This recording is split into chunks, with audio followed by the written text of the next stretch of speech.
రాధగారు start చేయండి. Sairam. Sorry. Okay brother, nothing to worry. Sairam.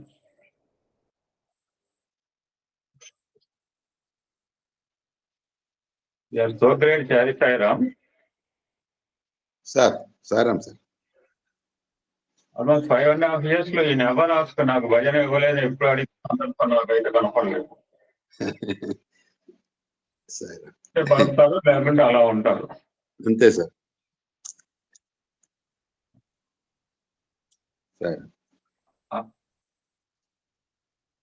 ఎప్పుడు అడగలేదు సార్ మీరు నాకు భజన ఇవ్వలేదు, ఇన్ని రోజులు అయింది.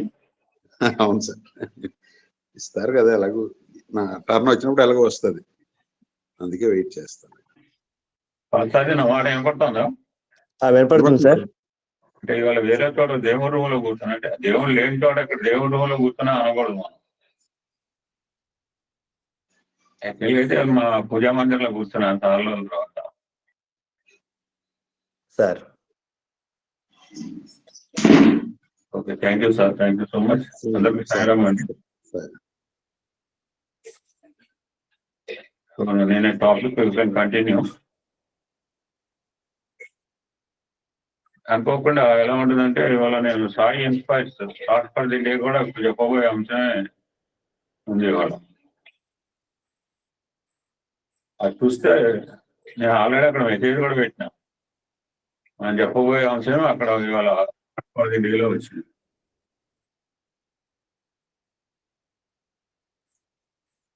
స్వామి explaining about the nature of the human body. కొంచెం కటువుగా చెప్పారు, మనకు ఇబ్బందిగా ఉంటుంది, ఎందుకంటే ఫ్యాక్ట్ మాట్లాడితే ఇబ్బంది అనిపిస్తుంది. ఇప్పుడు నేను స్కిప్ చేయొచ్చు.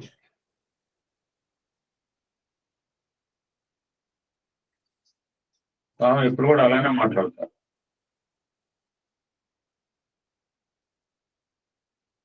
ఎందుకంటే స్వామి మాట్లాడిందే సత్యం కనుక. సో ఒకసారి సాయి ఇన్స్పైర్స్ లో జరిగిందే ఇక్కడ చూద్దాం అన్నమాట. ఒక పెద్ద మనిషి, ఒక యువకుడు, ఇద్దరు ఉన్నారు. 25 years అతను. అక్కడ ఒక గుండు రాయి ఉంది, చుట్టు పెట్టి 25 వేట్లు వేసాడు. 20 కానీ ఆ రాయి పగలలేదు. కానీ కస్తూరి లాంటి వాడు వచ్చి 2 చుట్టు వేట్లు వేసాడు, అది పగిలిపోయింది. సేమ్ ఎగ్జాంపుల్ అక్కడ చెప్పింది సాయి ఇన్స్పైర్స్ లో. దాన్ని హ్యూమన్ బాడీకి అప్లై చేస్తున్నారు అనమాట. ఇది ఎగ్జాంపుల్. ఆ 25 years యువకుడు 20 దెబ్బలు వేసినప్పటికీ గుండు పగలలేదు. బట్ 80 years వృద్ధుడు 2 వేలు వేసేటప్పుడు పగిలిపోయింది కాదు, పగిలిపోయిందే అన్నారు. వాటి దీంట్లో మహత్యం ఏమంటే అతడు బలవంతుడా ఇతడు బలవంతుడా అని మనం విచారం చేయాలి. మనం ఏం చేస్తున్నాం అంటే జనరల్ గా మనం అన్నారు అక్కడ, మీరల్లా మనము అంటే అందులో స్వామి కూడా ఇంక్లూడ్ అయ్యారు, గుర్తుపెట్టుకోండి.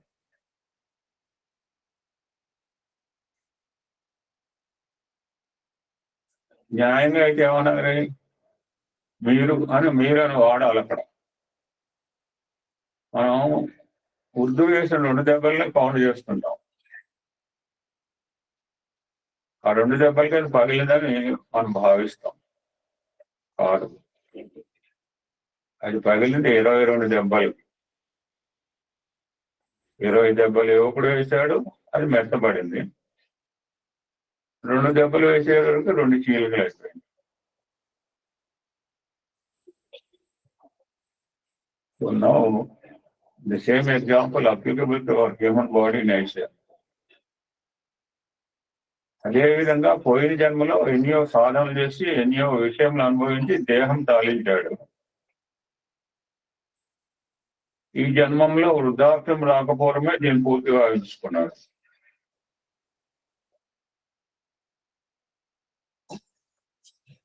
మనం ఏం చేస్తాం? అదే విధంగానే ఈ జన్మలో ఉన్న వయః ప్రమాణమును శక్తి సామర్థ్యములు ప్రమాణంగా తీసుకుంటున్నాం మనం. బట్ భగవంతుడు ఏం చేస్తాడంటే జరిగిపోయిన ప్రమాణములను, జరిగిపోయిన పరిస్థితులను, జరిగిపోయిన ఫలితాన్ని బేస్ చేసుకుంటాడు. అందుకే దీని దేహము అంటారంటే, దేహం అంటే జీర్ణించుకుపోయేది. నిన్న మేము భగవద్గీత చదువుతుంటే అందరికీ తెలిసిందే. కృష్ణ నువ్వు ఇప్పుడు చిన్న నువ్వు చూస్తే ఎట్లా ఉన్నావు, సూర్యుడు ఎప్పుడో ఉన్నాడు, ఆయనకి ఎట్లా గీత బోధించావు అంటే అప్పుడు చెప్తాను. అలాగనే మనం యుగ యుగాల నుంచి, తరతరాల నుంచి, జన్మ జన్మల నుంచి ఈ విధంగా వస్తాం. ఒక మాట అద్భుతం పదం వాడాలి. నిన్న మొన్న కాదు, యుగ యుగముల నుంచి, తరతరముల నుంచి, జన్మ జన్మల నుంచి ఈ విధంగా వస్తూనే ఉంటున్నాయి. జీర్ణించుకుపోతాయి. జీర్ణించిపోయేది కనుక దీని శరీరము అని పేరు పెట్టారు అంటున్నాం. అందరూ తెలుసు సైన్స్, అందరూ సైన్స్ చదువుకున్నాం. అది అందులో రుద్రం పుణ్యం అంటూ సెల్ డివిజన్ బాగా చెప్తున్నాను సార్. మైటాసిస్ అండ్ మియోసిస్ అని 2 రకాల సెల్ డివిజన్ ఉంటుంది బయాలజీలో. మనం ఎలా జస్ట్ ఒక మాంసం ముద్దగా ఉంటాం ముందు అందరం కూడా. అది కొమ్మలంగా తయారవుతుంది, ఆకర్షణీయంగా డెవలప్ అవుతుంది.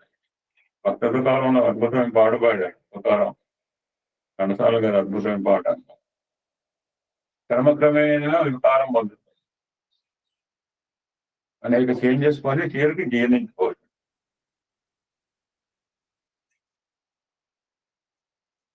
ఇది రకరకాల చేంజెస్ తో కూడినది కనుక జడమే కానీ చైతన్యం కాదు. అంటే మనకు డౌట్స్ వస్తాయని చెప్పి తామే క్వశ్చన్ అయి చాలా బ్యూటిఫుల్ గా నేరేట్ చేశారు సబ్జెక్ట్. జడమే కానీ చైతన్యం కాదు. చదువుతుంటే నాకు ఎంతో ఆనందం ఉంది. రాత్రి కూడా చదివేవాళ్ళని.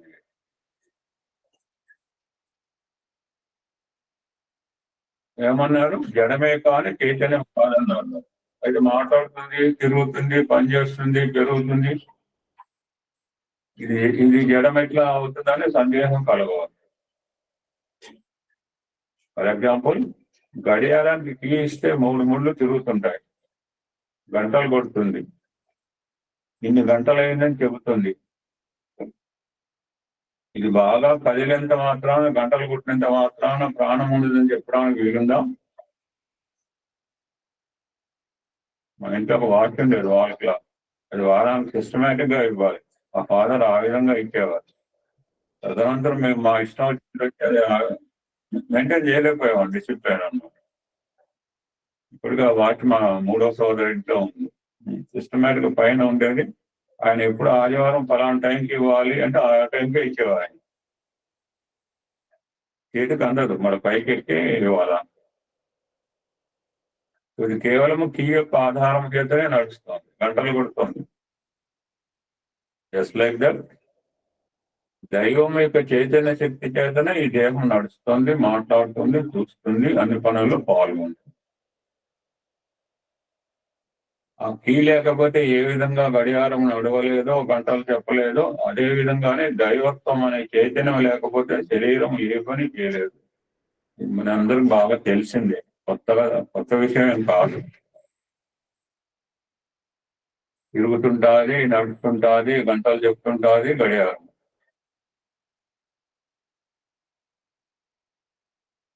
బాగానే ఉంది, రెండింటికి పోలికి బాగానే ఉంది. గడియారం పెరగదే, మరి దేహం పెరుగుతుందే అని ఎవరన్నా అడగచ్చు. It's big question, it's big surprise అన్నారు కూడా. ఇందాక జడం అన్నారు, జడం అంటే పెరగడం ఏమిటి? నేతలు ఎవరిని అడుగుతారు కూడా, ఈ జడము చైతన్యం కాదు అన్నప్పుడు ఎట్లా పెరగడానికి కారణం ఏంటి? జడం పెరగదు కదా. ఒక పదం వాడారు స్వామి.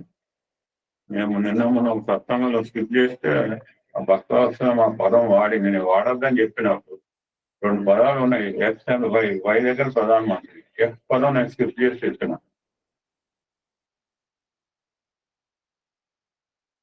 ఆ రోజే చెప్పిన అటువంటి పదాలు అని ఉంటే స్కిప్ చేయాలి, అయితే చదవ అక్కడ పిచ్చివాడా అని అంటున్నాడు. ఎవరు పిచ్చివాడు కాదు, అట్లా అనుకున్నవాడు పిచ్చివాడు, మీరు కాదు. అంటే జడం కదా పెరుగుతుంది కదా అన్నదానికి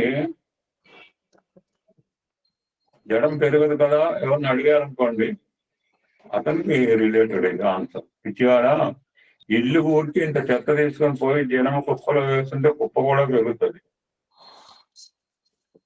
నేను ముందే చెప్పాను, మనకి ఇబ్బందికరంగా ఉండవచ్చు, మనకి ఎసెన్స్ ఆఫ్ ఓన్ మెసేజ్. కనుక జనము ఇడ్లీ, దోశ, సాంబారు, చట్నీ, పప్పు ఇలాంటిదంతా వేస్తుంటే ఇది పెరుగుతుంది. మనం ఆహారం అనే చెత్తనం వేస్తున్నాం కనుక ఇది పెరుగుతుంది. దెబ్బ పెరిగినంత మాత్రం ప్రాణం ఉన్నట్లు కాదు కదా. జస్ట్ లైక్ దట్ ఈ హ్యూమన్ బాడీ కూడా ఒక దెబ్బ వంటి, దీనికి చైతన్యం అనే దైవత్వమే బేస్ ఆధారం. ఆయన ఆధారం దేహం ఆధేయం. సో కృష్ణ పరమాత్మ అర్జునుడు చెప్తున్నారు, మీకు నమస్కారం.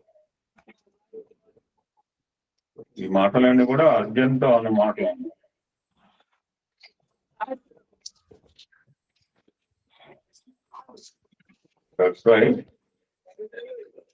దైవత్వం అనేది మన జీవితానికి ఆధారం, బేస్. దైవమే అన్నిటికన్నా అగ్రగణ్యం. పదాలు మనకు ఆధారాలు వచ్చినాయి. అగ్రగణ్యులు కనుక ఆయనకు అగ్రతాంబూలం ఇచ్చారు. ఎక్కడికి ఇస్తారు అని రకరకాలుగా అడిగారు ఆ సభలో కూడా. సో నిన్న మనం ఒక మాటలో ఏం చేశారంటే అర్జునుడిని అజ్ఞాని అని అన్నారు పరమాత్మ.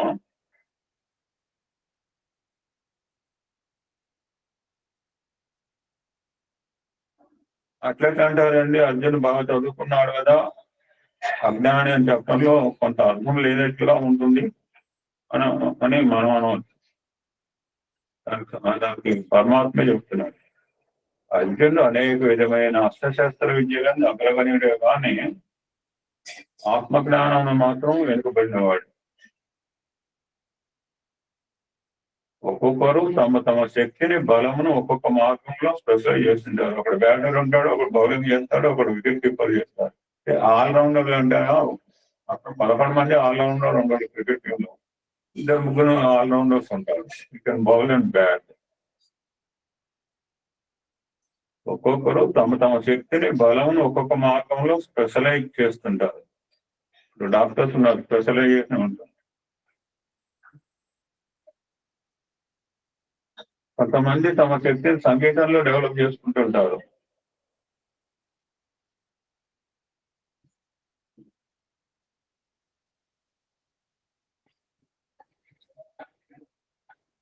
ఆ సంగీత విద్యలో ప్రావీణ్యం ఉన్న వారికి వేరేగా ఉండవచ్చు, ఉండకపోవచ్చు. విద్యలో ఉండదన్న స్వామి, మనకు డౌట్ లేదు. కొంతమంది సాహిత్యంలో, కవిత్యాల్లో ప్రదర్శిస్తారు. కొంతమంది శిల్పాలు వేస్తుంటారు, అంటే వాళ్ళ శక్తిని అభివృద్ధి గావించుకుంటుంటారు. అక్కడ దాకా ఎందుకు అని స్వామి చెప్తున్నారు. వాళ్ళెవరో మనకు తెలియక, మా విద్యా సంస్థ ఏంది, అనేక మంది ప్రొఫెసర్స్ ఉన్నారు. ఒక ఆయన ఫిజిక్స్ లో అగ్రస్థానం, ఇంకొక ఆయన కెమిస్ట్రీలో, ఒక ఆయన మ్యాథమెటిక్స్ లో, ఒక ఆయన బయాలజీలో. ఎవరి మార్గాల్లో వారు ఉన్నత స్థాయిని పొందవచ్చు. వాళ్ళకి వేరే విషయాలు వాళ్ళకి తెలియదు. ఇంకొక ఎగ్జాంపుల్ చెప్పారు స్వామి, పక్కనే ఉన్నాడేమో ఆయన, మనకు తెలియదు. అప్పుడు వేదాధ్యయనం కూడా ఒక శాస్త్రం. కొంతమంది వేదముల్లో తమ శక్తిని అంతా ధారపోసి దాన్ని అభివృద్ధి చేసుకుంటుంటారు అన్నారు స్వామి. ఫర్ ఎగ్జాంపుల్, వేదాన్ని వలించే లోపల మన కామాధానికి సాటి మేటి మరొకరు లేరన్నారు స్వామి డిక్లరేషన్.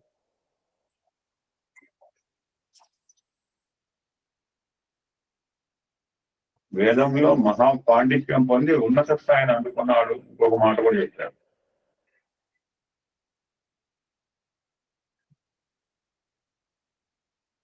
కానీ లౌకిక విషయంలో సీత ఎవరు అంటే కృష్ణుని భార్య అంటాడు.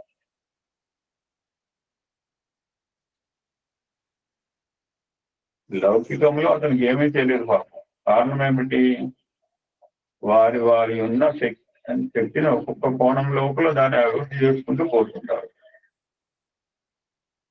ఇదంతా యథావత చెప్పి జస్ట్ లైక్ దట్ అర్జునుడు కూడా అస్త్రశస్త్ర విద్యలో అగ్రాధిని స్థానాన్ని అందుకున్నాడు.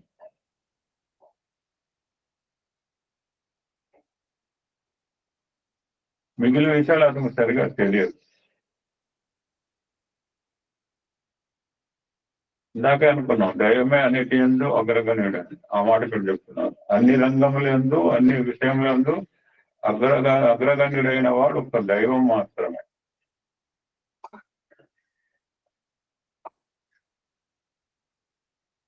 మా ఇంట్లో ఒక డిస్కషన్ వచ్చింది. సరే స్వామి అనిల్ కుమార్ బయట ఉన్నాక లోపల చాలా మంది ఫారినర్స్ ఉన్నాక ఏమనుకున్నారు, ఈయన పిలుస్తారో ట్రాన్స్లేట్ చేయడం అనుకున్నట్ట. లోపల కూర్చున్నట్టు ఆయన అలానే కూర్చున్నాడు. స్వామి అందరితో మాట్లాడుతున్నాడు. స్వామి మీరు వాళ్ళందరితో మాట్లాడినప్పుడు నేను దేనికి అంటే నేను అందరూ అన్ని భాషలు మాట్లాడాను అని నువ్వు చూసావు చెప్పడానికి అని అన్నాడు. మా ఇంట్లో టాపిక్ వచ్చింది. ఇది అగ్రగణ్యం. సర్వజ్ఞ. సర్వజ్ఞుడు అయిన వాడికి సర్వశక్తిమయుడుగా ఉంటాడు. మూడు కూడా ఇంటర్ రిలేటెడ్. సర్వశక్తిమైన వాడే సర్వవ్యాపుడుగా ఉంటాడు. ఆ విధంగా ఆమ్ని ప్రెజెన్స్, ఆమ్నిషియన్, ఆమ్నిపోటెంట్ సర్వజ్ఞత్వము, సర్వశక్తిమత్తము, సర్వవ్యాపకత్వము కేవలము ఒక దైవత్వమునికి మాత్రమే.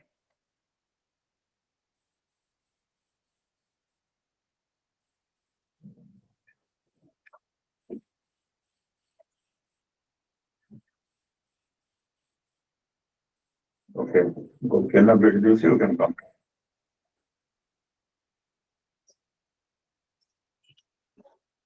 సో అర్జునుడికి ఉన్నదంటే శోకము, మోహము అని నిన్న మనం మన 9 అధ్యాయాల్లో ఎంతమంది మనకి తత్వంగా తెలుస్తున్నాం. శరీర తత్వం చెప్తున్నాం కనుక ముందు కృష్ణ పరమాత్మ అర్జునుడికి ఏం చేశారంటే, ఏం మెడిసిన్ ఇచ్చారంటే, నువ్వు నీ దేహం పైన చెప్పుకుంటే దేహం జడమంటూ కంక్లూషన్ కూడా ఇచ్చారు కనుక నువ్వు దేహం అనే దాన్ని ఒక జడంగా ఫీల్ అయ్యి నీకు డూ యువర్ డ్యూటీ. నీ శరీరంలో మోహం ఉంది, మొట్టమొదటి చంపుకోమన్నాడు. ఉన్నాడు. Very dangerous.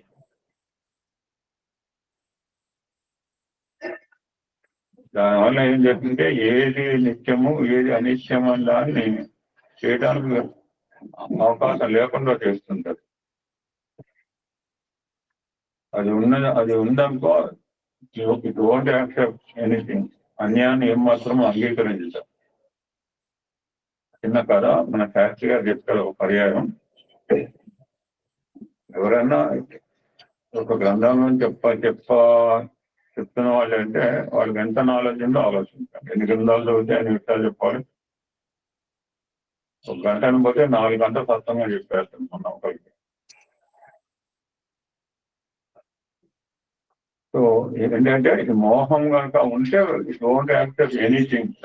దానికి ఒక బ్యూటిఫుల్ స్టోరీ. ఒకనొక సమయంలో దేవేంద్రుడు శాపవశాత్తు భూలోకంలో ఒక పిఐజీ అలాగ పుట్టడం జరిగింది. పిఐజీ బుర్రగంటలో జీవితం గడుపుతున్నాడు. ఒక భార్య, బిడ్డలు కాపురం చేస్తున్నాడు. ఒకనొక సమయంలో నారదుడు మార్గంలో పోతూ దేవేంద్రుడి స్వరూపాన్ని చూశాడు. నారదుడికి జాలి వేసింది. అక్కడ దిగి, ఓ దేవేంద్ర, ఏమి ఈ అవస్థ, ఎందుకు ఈ విధమైన కర్మలు అనుభవిస్తున్నావు? నా తపశక్తితో నీ శాపాన్ని నిర్మూలన గావించడానికి సిద్ధం. I'm ready. అది ఓకే, నువ్వు అంగీకరిస్తావా అని అడిగాడు. దేవలోకంలో సర్వ విధమైన సుఖములు ఎంజాయ్ చేయాల్సి నువ్వు ఈ పాడుబురుగులో జీవితాన్ని గడుపుతున్నావు. ఇటువంటి కర్మ ఎంతటి పాపము అని జాలిగా మాట్లాడితే నారదు. దానికి దేహేంద్రుడు అనే పిఐజీ చెప్తున్నాడు, నారదా, నా ఆనందముకు నీవు ఎందుకు అడ్డు తగులుతావు?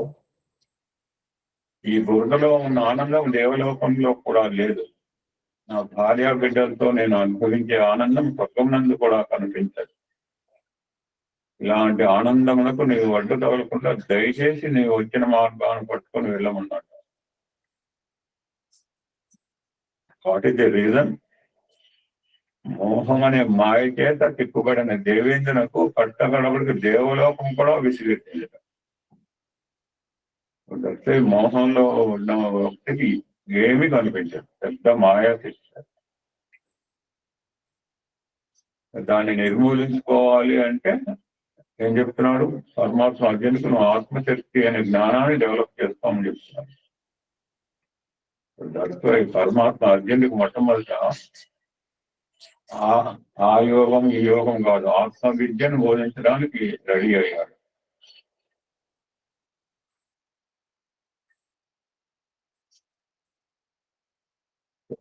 హియర్ యూ కెన్ స్టాప్ అండి.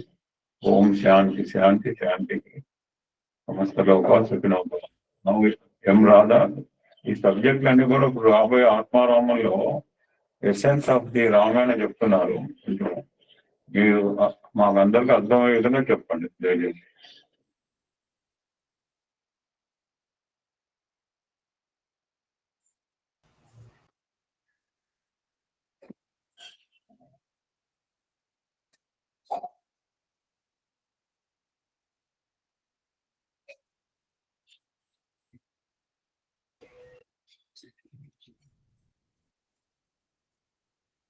ఎం రాధా, సాయిరామ్ అంకుల్ మొదలుపెట్టు. ఓకే. ఓం శ్రీ సాయిరామ్. సత్యసాయి భగవానుని దివ్యశ్రీ చరణాలకు అనంతకోటి ప్రణామాలు అర్పిస్తూ మళ్ళీ నాకు ఈ అవకాశం ఇచ్చిన వరలక్ష్మి సమేత లక్ష్మీనారాయణ అంకుల్కి నా నమస్కారాలు. పూజ్యులు పెద్దలైన కోటేశ్వర అంకుల్కి నమస్సమాన్యులు. సోదరు పార్థసారథి గారు, సోదరి పద్మాబయన్ గారికి ప్రత్యేక ధన్యవాదాలు. సాయి బంధువులందరికీ సాయిరామ్ అండి. ఈరోజు మనం ఆత్మారాం మళ్ళీ చెప్పుకుంటున్నామండి.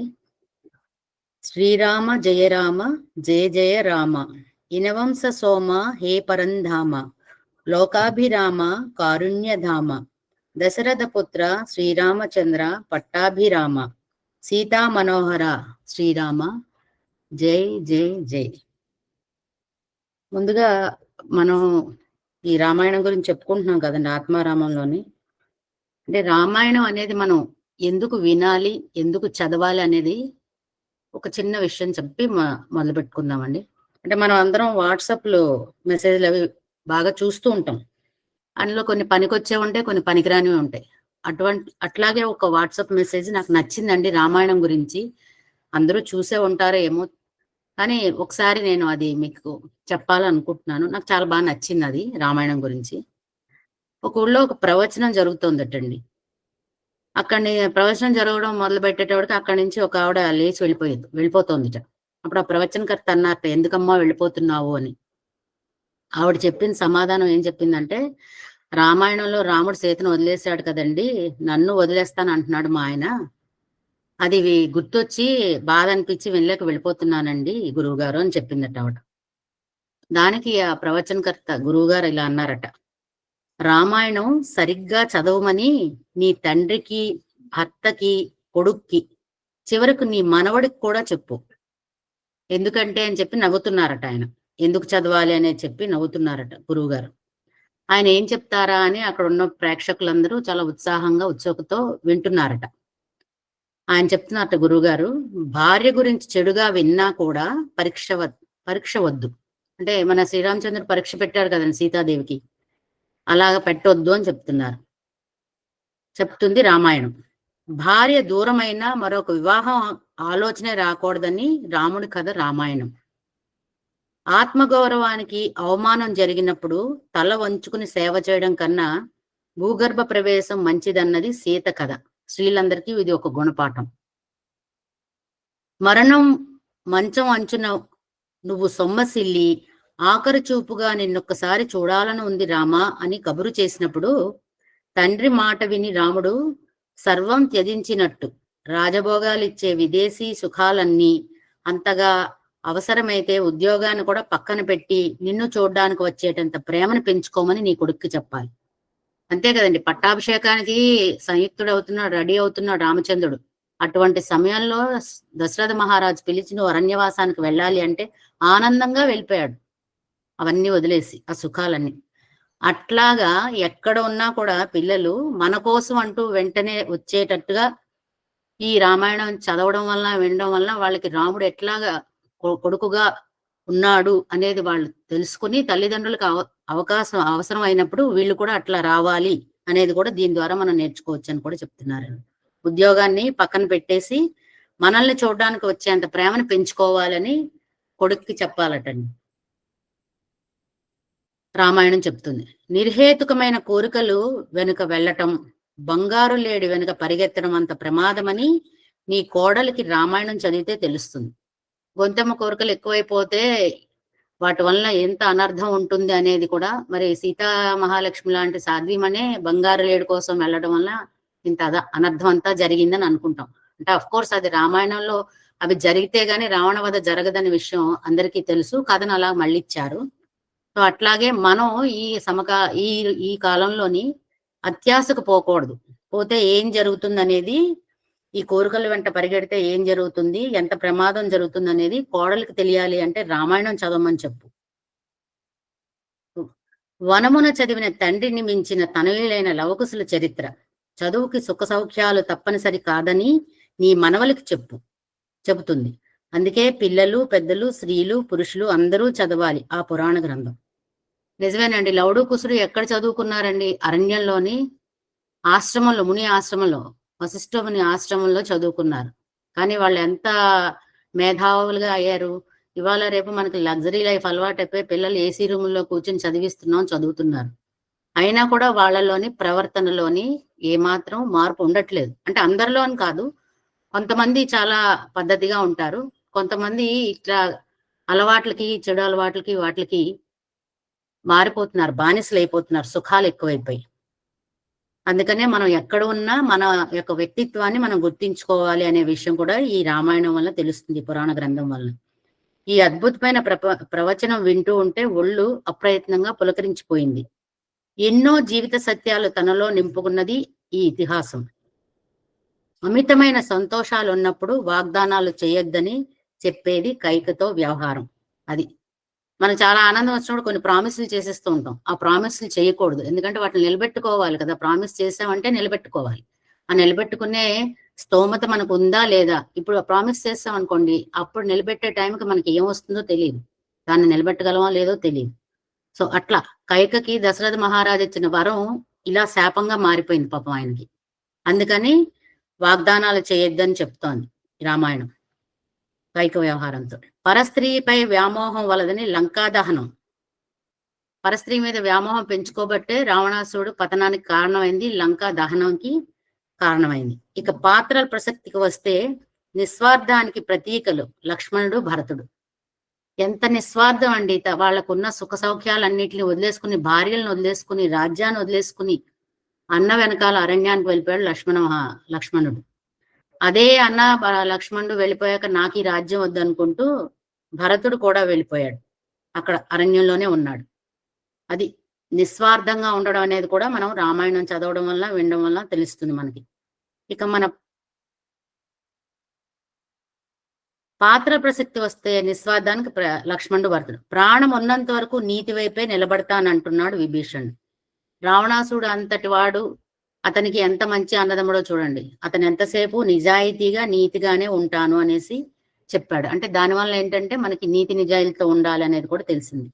రెక్కలు ఉన్నంత వరకు చెడుతో పోరాటం ఆడాడు జటాయువు. సీతాదేవిని కాపాడడం కోసం రావణాసుడితోటి పాపం పోరాడాడు, తన ప్రాణాలను కూడా ఒడ్డు పెట్టి. అట్లాగే మనం ఏం చేయాలి, మనం ప్రాణం ఉన్నంత వరకు కూడా నీతి నిజాయితీల కోసమే మనం బతకాలి అనేది కూడా రామాయణం తెలియజేస్తుంది. ఉన్నంతలో సాయం చెయ్యాలి అంటుంది ఉడత. ఉడత ఎంత చిన్న జీవండి, అంత చిన్న జీవే ఎంత సాయం చేసింది రాముడికి ఈ సముద్రాన్ని దాటడానికి. అటువంటిది ఇంత శరీరం మనది, ఉడత కన్నా పెద్ద శరీరమే కదా మనది. అటువంటి మన ఇంత పెద్ద శరీరం ఉన్నప్పుడు మనం ఎంత సహాయం చేయడానికి ఉపయోగపడాలి పరులకి. నీలో తెలియని శక్తే ఆంజనేయ చరిత. ఆంజనేయ స్వామికి ఆయన యొక్క గొప్పతనము, ఆయన యొక్క ఇది తెలియదు. మనం ప్రైజ్ చేస్తేనే ఆయన యొక్క ఇది తెలుస్తుంది.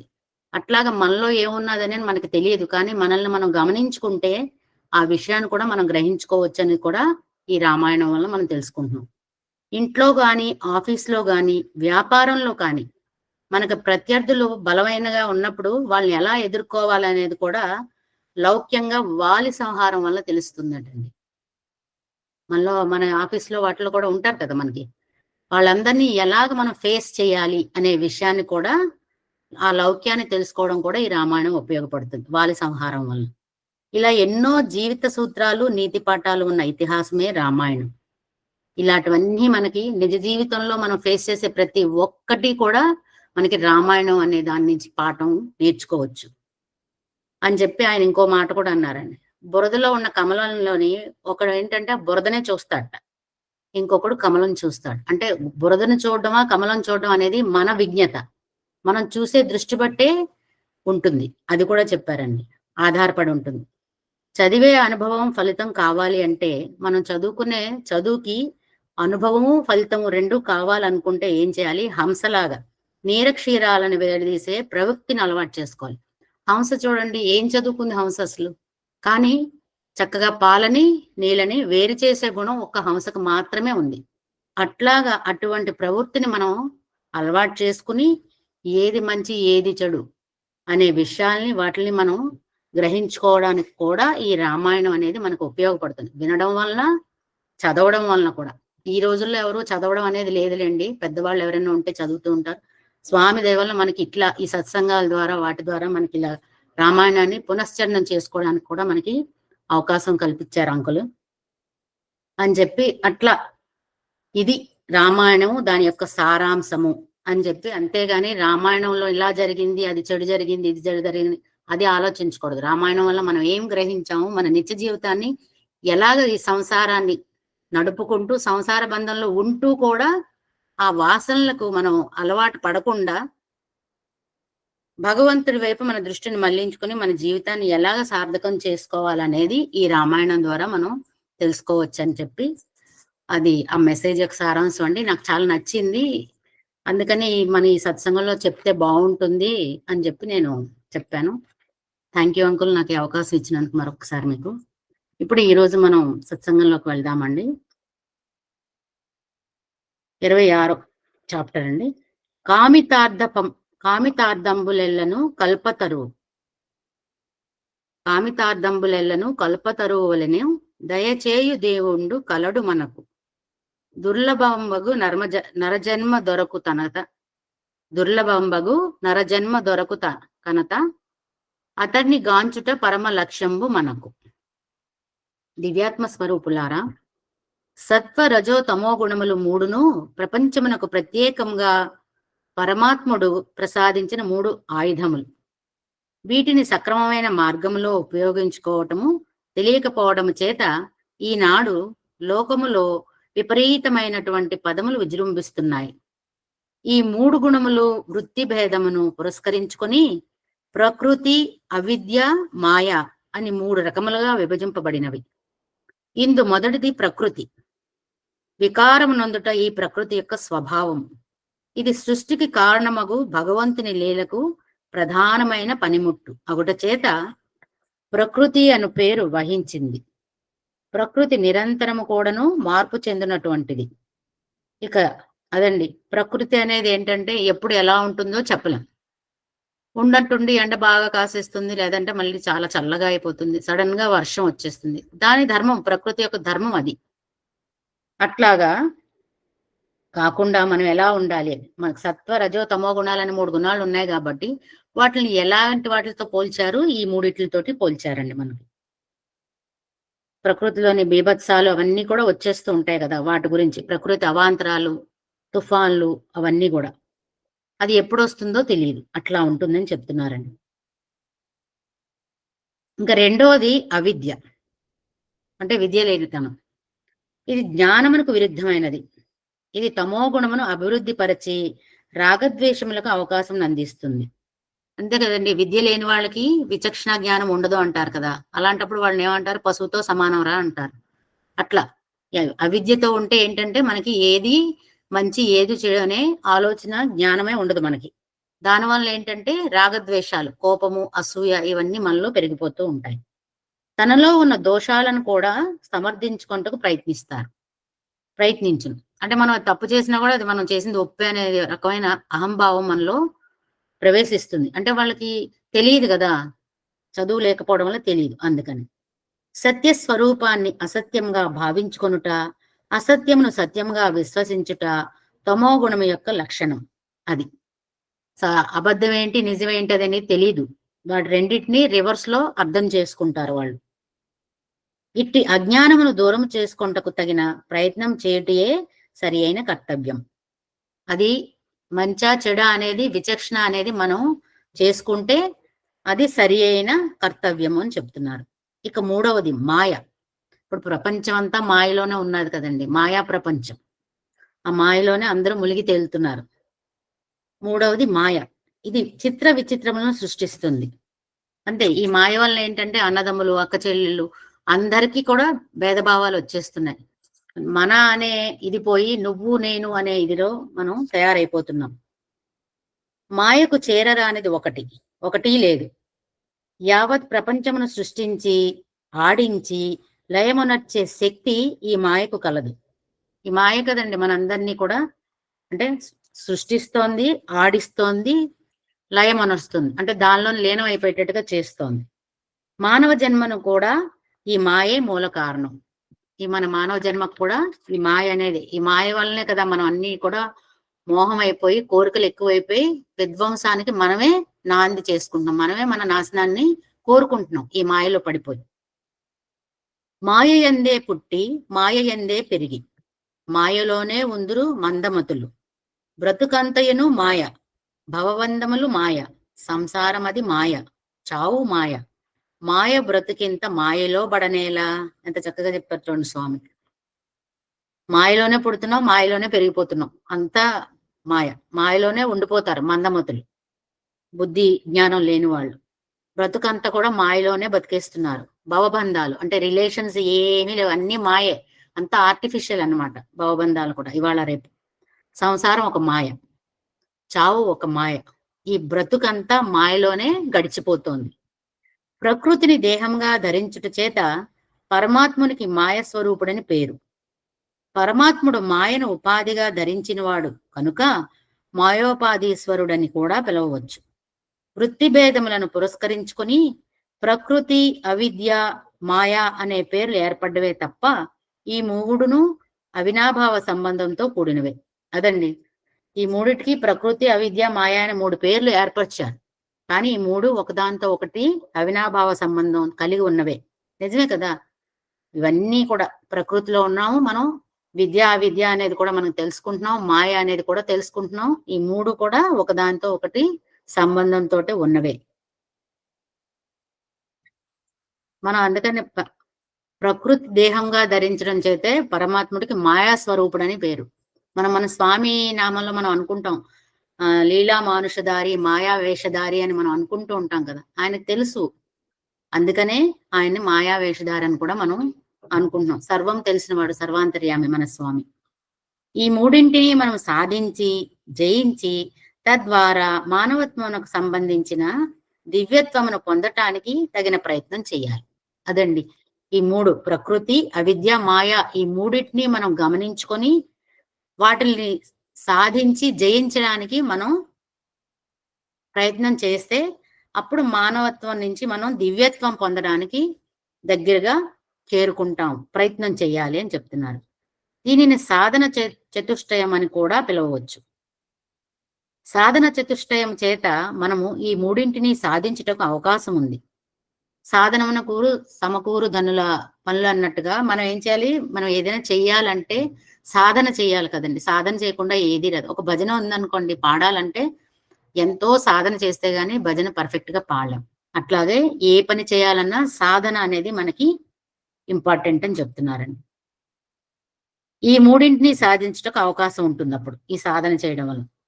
శృతుల వల్లను, స్మృతుల వల్లను, శృతుల వల్లను స్మృతుల వల్లను పురాణేతిహాసముల వల్లను మనము విన్న బ్రహ్మ సత్యం జగద్మిథ్య అనే తత్వాన్ని నిత్యానిత్య వస్తు పరిశీలన ద్వారా అనుభవంలోకి తెచ్చుకోవడానికి ప్రయత్నించాలి. అదండి, ఈ మూడింటిని సాధించాలంటే మనం ఏం చేయాలి?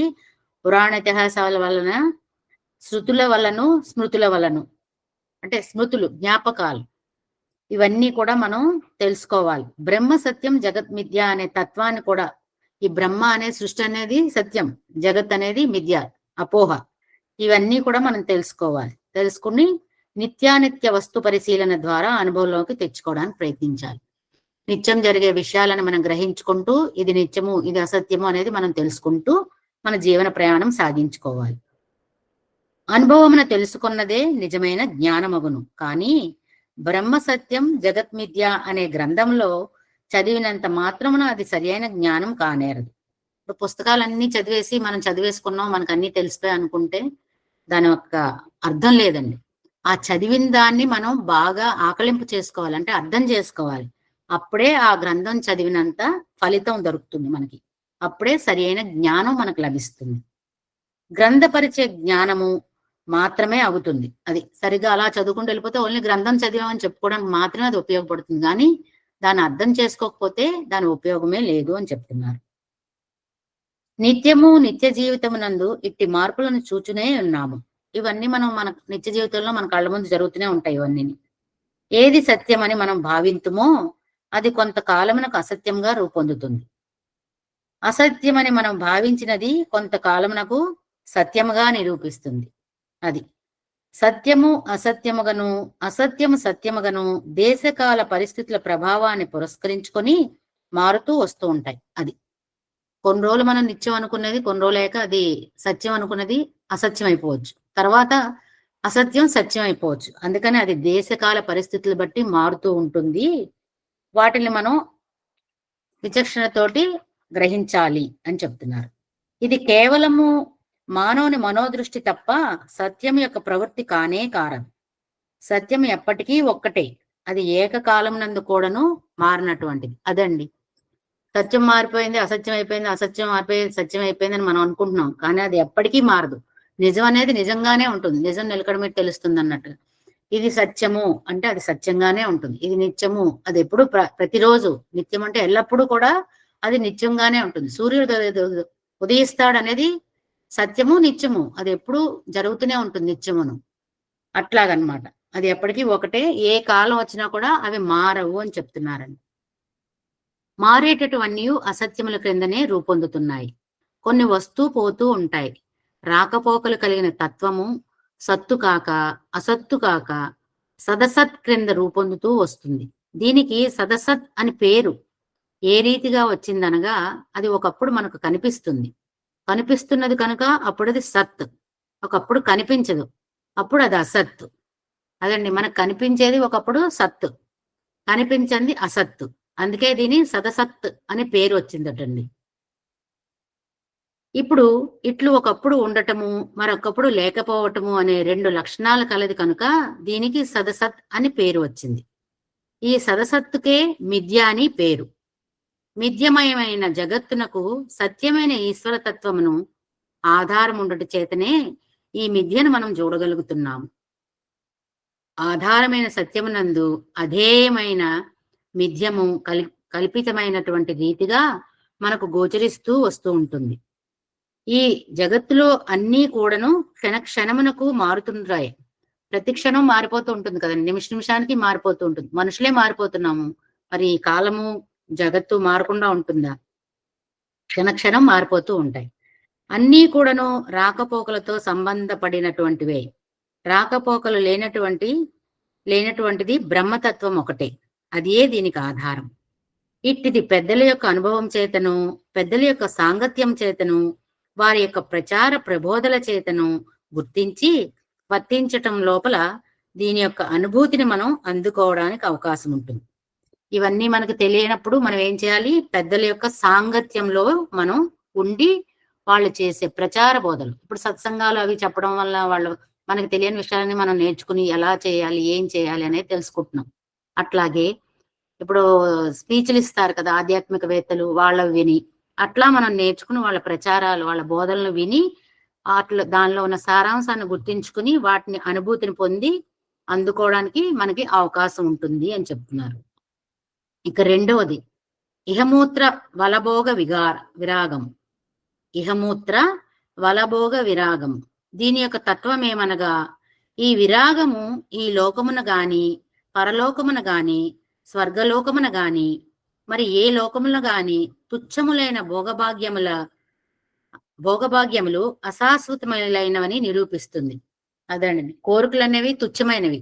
అవి జెన్యూన్ గా ఉంటే వాటి ఫలితం వేరుగా ఉంటుంది, తుచ్చంగా ఉంటే వాటి ఫలితం వేరుగా ఉంటుంది. ఇవేంటి, ఇహలోకంలో కానీ పరలోకంలో కానీ ఏ లోకమైనా ఈ భోగాలు అనేవి అశాశ్వతాలు, శాశ్వతం కాదు అనేది నిరూపిస్తుందటండి. కేవలము క్షణభంగురములైన భోగభాగ్యములు మనల్ని భ్రమింపజేసి మానవత్వాన్ని మర్చిపోయే స్థితికి కొనిపోతున్నవి. అంతే కదండి, మనం అదేంటి క్షణకాలంలోనే ఉండే ఆ సుఖాల కోసం అని మనం వెంపర్లాడుతున్నాం. కానీ వాటి వలన ఉపయోగం లేదని తెలుసు, కానీ ఎందుకు వాటి వెనకాల పరిగెడుతున్నాము? మనం ఆ స్థితిని కోల్పోతున్నాం. ఆ టైంకి మనకి ఆ జ్ఞానాన్ని, విచక్షణని కోల్పోతున్నాం.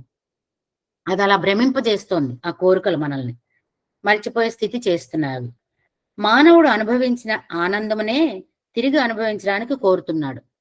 అంటే మనం ఏసీ వేసుకుందాం, చల్లదనం వస్తుంది, మళ్ళీ మళ్ళీ ఏసీ వేసుకుందాం, చల్లగా ఉంది, హాయిగా రిలాక్స్ అవుతాం. అంతేగాని ఫ్రెష్ గా వచ్చే న్యాచురల్ ఎయిర్ లో ఉన్న ఉపయోగం ఏంటి, ఈ ఎయిర్ కండిషన్ లో వచ్చే ఎలక్ట్రిక్ వేవ్స్ వల్ల వచ్చే అనారోగ్య కారణాలు ఏంటి అని మనం మర్చిపోయాం. కానీ ఆ సుఖానికి దాని గురించి తెలిసినా కూడా ఆ టైంకి అది మర్చిపోతున్నాం.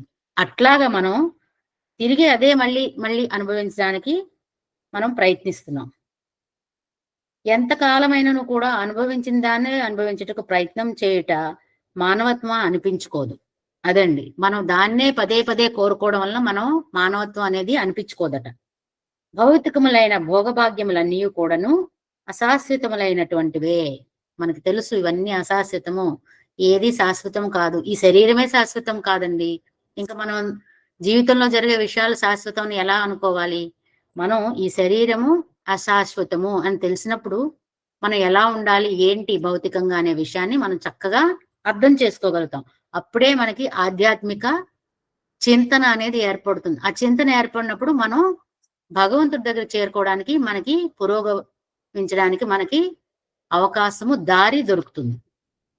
అందువల్ల మనం ఏం చేయాలి, ఆ భౌతికములైన విషయాలను, సుఖాల గురించి మనం ఎప్పుడూ ఆలోచించకూడదు, అశాశ్వతములను గ్రహించాలి అనే విషయాన్ని మనకి ఇక్కడ చాలా చక్కగా చెప్పారు. ఇట్టి అనిత్య అశాశ్వత అసత్య ప్రభావములకు మనం గురి కావడం సరి అయినటువంటి మార్గము కానేరదు. అది వాటి గురించి తెలిసి కూడా మనము వాటి వైపు అట్రాక్ట్ అవ్వకూడదు అని చెప్తున్నారు. దీనినే కక్కిన కూడును తిన్నట్లుగా భావిస్తూ వచ్చారు పూర్వీకులు. వామిటింగ్ చేస్తాము, దాన్ని మళ్ళీ మనం తింటామా? చిచి, అసహ్యం కదా మనకి, అది మనకే అసహ్యం అనిపిస్తుంది. అటువంటి దానికి ఆశపడినట్టుగా మన పూర్వీకులు అనుకునేవారట. ఇట్లా ఐహిక సుఖాల గురించి వెంపర్లాడడం అనేది కక్కిన కూడు తిన్నట్లుగా భావించేవాళ్ళట మన పూర్వీకులు. కక్కిన కూడును భుజించటం కుక్క యొక్క లక్షణం. అదండి, కుక్క ఏం చేస్తుంది అంతే కదా, తింటుంది. మనం వామిటింగ్ చేస్తే అది తింటుంది పాపం, అది దాని జాతి లక్షణం. అట్లాగా చెప్తున్నారు. అట్లా చేస్తే, అటువంటి విషయాలు మనం చేస్తే దాంతో సమానం, కుక్కతో సమానం అని చెప్తున్నారు. మనిషి యొక్క లక్షణం కానేరదు, అది మనిషి యొక్క లక్షణం కాదు. అనుభవించిన భౌతిక భోగములను నిరంతరము అనుభవించాలని ఆశించుకోవటము, ఇది కేవలము సునక లక్షణం. అదే చెప్తున్నారు. మళ్ళీ మళ్ళీ కావాలి, మళ్ళీ మళ్ళీ కావాలి అనేది కోరికని బలపరుచుకోవడం, అది కుక్క యొక్క లక్షణము అని సీలింగ్ అండ్ డిజైర్స్ లో మనకి చెప్తారు కదా స్వామి. ఎలాగ మనకి కోరికల పైన అదుపు ఉండాలి అనేది ఇక్కడ దీనికి అన్వయిస్తుందని నేను అనుకుంటున్నానండి. స్వామి చెప్పిన విషయం కరెక్టే కదా. కోరికల మీద మనకి అదుపు ఉంటే డెఫినెట్ గా మనం అన్ని జయించినట్టుగా. ఇది సరి అయినటువంటి లక్షణం కాదని గుర్తించి వర్తించుకోవడానికి ప్రయత్నించుకోవడమే ఇహమూత్ర ఫలభోగ విరాగము. అదండి, ఇహమూత్ర ఫలభోగ విరాగము అనేది స్టార్టింగ్ వచ్చింది కదా, హెడ్డింగ్, సబ్ టైటిల్. దాని మీనింగ్ ఇది. అంటే ఈ లోకంలోని ఏది శాశ్వతము, ఏది అశాశ్వతం అనేది మనం గ్రహించుకొని దాని వలన మనం జీవన ప్రయాణం సాగించాలి. దానినే ఇహమూత్ర ఫలభోగ విరాగము అంటారట. ఇటువంటి దివ్యమైన అనుభూతిని దినదినమునకు కొంత విచారణ సలిపి దానికి తగిన మార్గమునందు త్యాగము చేయటానికి పూనుకోవటం పరమ అవసరం. అది అంటే మనం అదే ముందు చెప్పినట్టుగా మనం ఏంటంటే దీని యొక్క విషయాల్ని విచారిస్తూ అనుభవిస్తూ అనుభూతి పొందుతూ రోజు రోజు విచక్షణ చేసుకోవాలి. ఇది మంచా చెడా, ఇది గుడ్డా బ్యాడా, అవన్నీ చూసుకుంటూ విచారం సలుపుకుంటూ ఒక మంచి మార్గంలోని వెళ్తూ త్యాగం చేయడానికి కూడా మనం పూనుకోవాలి. త్యాగం చేయడం కూడా మనం నేర్చుకోవాలి. శిబి చక్రవర్తి, కర్ణుడు వీళ్ళందరూ త్యాగం చేయడంలో దానం చేయడంలో గొప్పవాళ్ళు. అట్లా త్యాగం మనం కూడా చేయాలి అనేది నేర్చుకోవాలి. అప్పుడు పరమ అవసరం. ఇవన్నీ నేర్చుకోవడం మనకి చాలా అవసరం అని చెప్తున్నారు. ఇంకా శమధమాది షట్పత్తి మూడవది. ఇక శమధమాది షట్ సంపత్తి మూడవది. శమం అనగా దృష్టిని ఇంద్రియార్థముల నుండి లోక సంబంధ విషయముల నుండి మరల్చి కేవలము ఆత్మయందు అమర్చి స్థితపరుచుకోవటం అనగా అంతర్దృష్టిగా మార్చుకోవటం. అదండి ఈ దృష్టిని ఏంటంటే ఇంద్రియ పదార్థాల నుంచి లోక సంబంధమైన విషయాల నుంచి మనం మార్చుకోవాలి దృష్టిని. ఈ భౌతికమైన వాటి గురించి ఆలోచించకుండా మన ఆత్మకి సంబంధించిన విషయాల గురించి అన్నట్టుగా మనం వాటిల్ని మనం ఆలోచించుకుని అన్వయించుకుని స్థిరపరచుకోవాలి. అంతర్దృష్టిగా మనం మార్చుకోవాలట. మనం అంతర్దృష్టిని అభివృద్ధి పరుచుకున్నప్పుడే బహిర్దృష్టి యొక్క మోహమునకు గురి కాకుండా ఉండుటకు వీలవుతుంది. అంతే కదా. మనం మన మనసులోని ఒక స్థిర నిశ్చయంతో ఉన్నాం అనుకోండి, ఇది నేను చేయను, అది చెడు నేను చేయను, ఇది మంచి ఇది నేను చేస్తాను అని మనం ఒక దృఢ సంకల్పం చేసుకుంటే డెఫినెట్ గా దాని మీదే మనం ఉండగలుగుతాం. దాని మీద కోరికను మనం చంపుకుని ఉండాలి. ఆ మోహం కోరిక ఉండకుండా ఉండడానికి బహిర్దృష్టి అంతర్దృష్టిని వృద్ధిపరుచుకుని బహిర్దృష్టిని బాహ్యమైన వస్తువులపైన మన మోహాన్ని తగ్గించుకోవాలి. అట్లా ఉండాలట మనం. అప్పుడు వీలవుతుందట మనకి. ఇంకా దమం అనగా అంతరింద్రియములను బాహ్యేంద్రియములను రెండిటినీ అదుపు పెట్టుకోవడం. అదండి దమము అంటే ఏంటి? అంతరింద్రియాలు లోపల ఉన్న పార్ట్స్, బాహ్యేంద్రియాలు బయట ఉన్నవి. మన మొత్తం బాడీని కూడా ఇన్నర్ గాను అవుటర్ గా కూడా మనము కంట్రోల్ గా పెట్టుకోవాలి. అదుపు పెట్టుకోవాలంటే కంట్రోల్ గా ఉంచుకోవాలి. అంతరింద్రియములు విజృంభించినప్పుడు బాహ్యేంద్రియములు కూడాను విజృంభిస్తాయి. అంతే కదా. మన మనసులోని కోరికలు పెరిగాయి అనుకోండి, మన శరీరం కూడా వాటికి అనుగుణంగానే ప్రవర్తిస్తూ ఉంటుంది, ఇంకా వెళ్ళిపోతూ ఉంటుంది. మన కంట్రోల్లో ఉండదు అప్పుడు. అది అప్పుడు ఏ రీతిగా కూడాను మనం అరికట్టుటకు వీలు కాదు. అంతే కదా. మన మైండ్ సరిగా ఉండకపోయినప్పుడు మనం దాన్ని కంట్రోల్ చేయలేం. కనుక మొట్టమొదటి అంతరేంద్రియములను వశం చేసుకోవడానికి ప్రయత్నించాలి. మనం మొదట ఏం చేయాలి? మన మనస్సును కంట్రోల్ చేసుకోవడానికి ప్రయత్నం చేయాలి. అదే సరి అయిన సాధన. మనం అంతరేంద్రియముల విషయము పట్టించుకొనక బాహ్యేంద్రియములను అరికట్టడానికి పూనుకుంటున్నాం. మన మనసులో ఉన్న విషయాన్ని మనం పట్టించుకోకుండా బయట ప్రపంచం, బాహ్య ప్రపంచం గురించి ఆలోచించుకుని వాటిని అరికట్టడానికి ప్రయత్నిస్తున్నామట మనం. ఇది పటుత్వమైన సాధన కాదు, ఇది సరైన సాధన కాదు అని చెప్తున్నారు. ముందు అంతరేంద్రియముల తత్వాన్ని చక్కగా విచారించడానికి ప్రయత్నించాలి. అది ముందు మనం ఏం చేయాలి? మనం కంట్రోల్ చేసుకోవడానికి ప్రయత్నం చేయాలి. అంతరేంద్రియములు విజృంభించుటకు మన దృష్టి దోషము, వాగ్దోషము, శ్రవణ దోషం కూడాను తోడ్పడతాయి. అదండి మనం అన్నిటికీ మూల కారణం ఏంటి? దృష్టి దోషం చూడడం వలన. వాగ్దోషం, మనం మాట్లాడే ప్రతి మాటని ఆచితూచి మాట్లాడాలి. మన మాట వలన ఎదుటి వాళ్ళని బాధపడుతున్నామా, ఇబ్బంది కలిగిస్తున్నామా, లేకపోతే మనం మాట్లాడే మాట మంచిదా చెడుదా అనే విషయము. శ్రవణ దోషం, వినడం కూడా ఒక్కొక్కసారి బై మిస్టేక్ ఒక మాటను ఇంకొక రకంగా అర్థం చేసుకుంటాం, ఎందుకంటే ఆ వెనికిడి ప్రాబ్లం వలన. సో అట్లా దృష్టి దోషము, వాగ్దోషము, శ్రవణ దోషం కూడా తోడ్పడతాయట. వీటికి ఈ మూడు కూడా మన ఇంద్రియాల గురించి తోడ్పడతాయి అంతరేంద్రియములు విజృంభించడానికి. నిజముగా ఈ ఇంద్రియములను పురికొల్పటానికి సంకల్పం ప్రారంభించినప్పుడు దీని వలన నా భవిష్యత్తునకు మంచా చెడయా, ఇది ఉత్తమమైన కార్యమా లేక అధమ కార్యమా అనేటువంటి విషయాన్ని చక్కగా విచారించడానికి పూనుకోవాలి. అది మనం ముందే అనుకున్నాం కదండి. అట్లా మనం ముందే ఒక యోచన చేయాలి.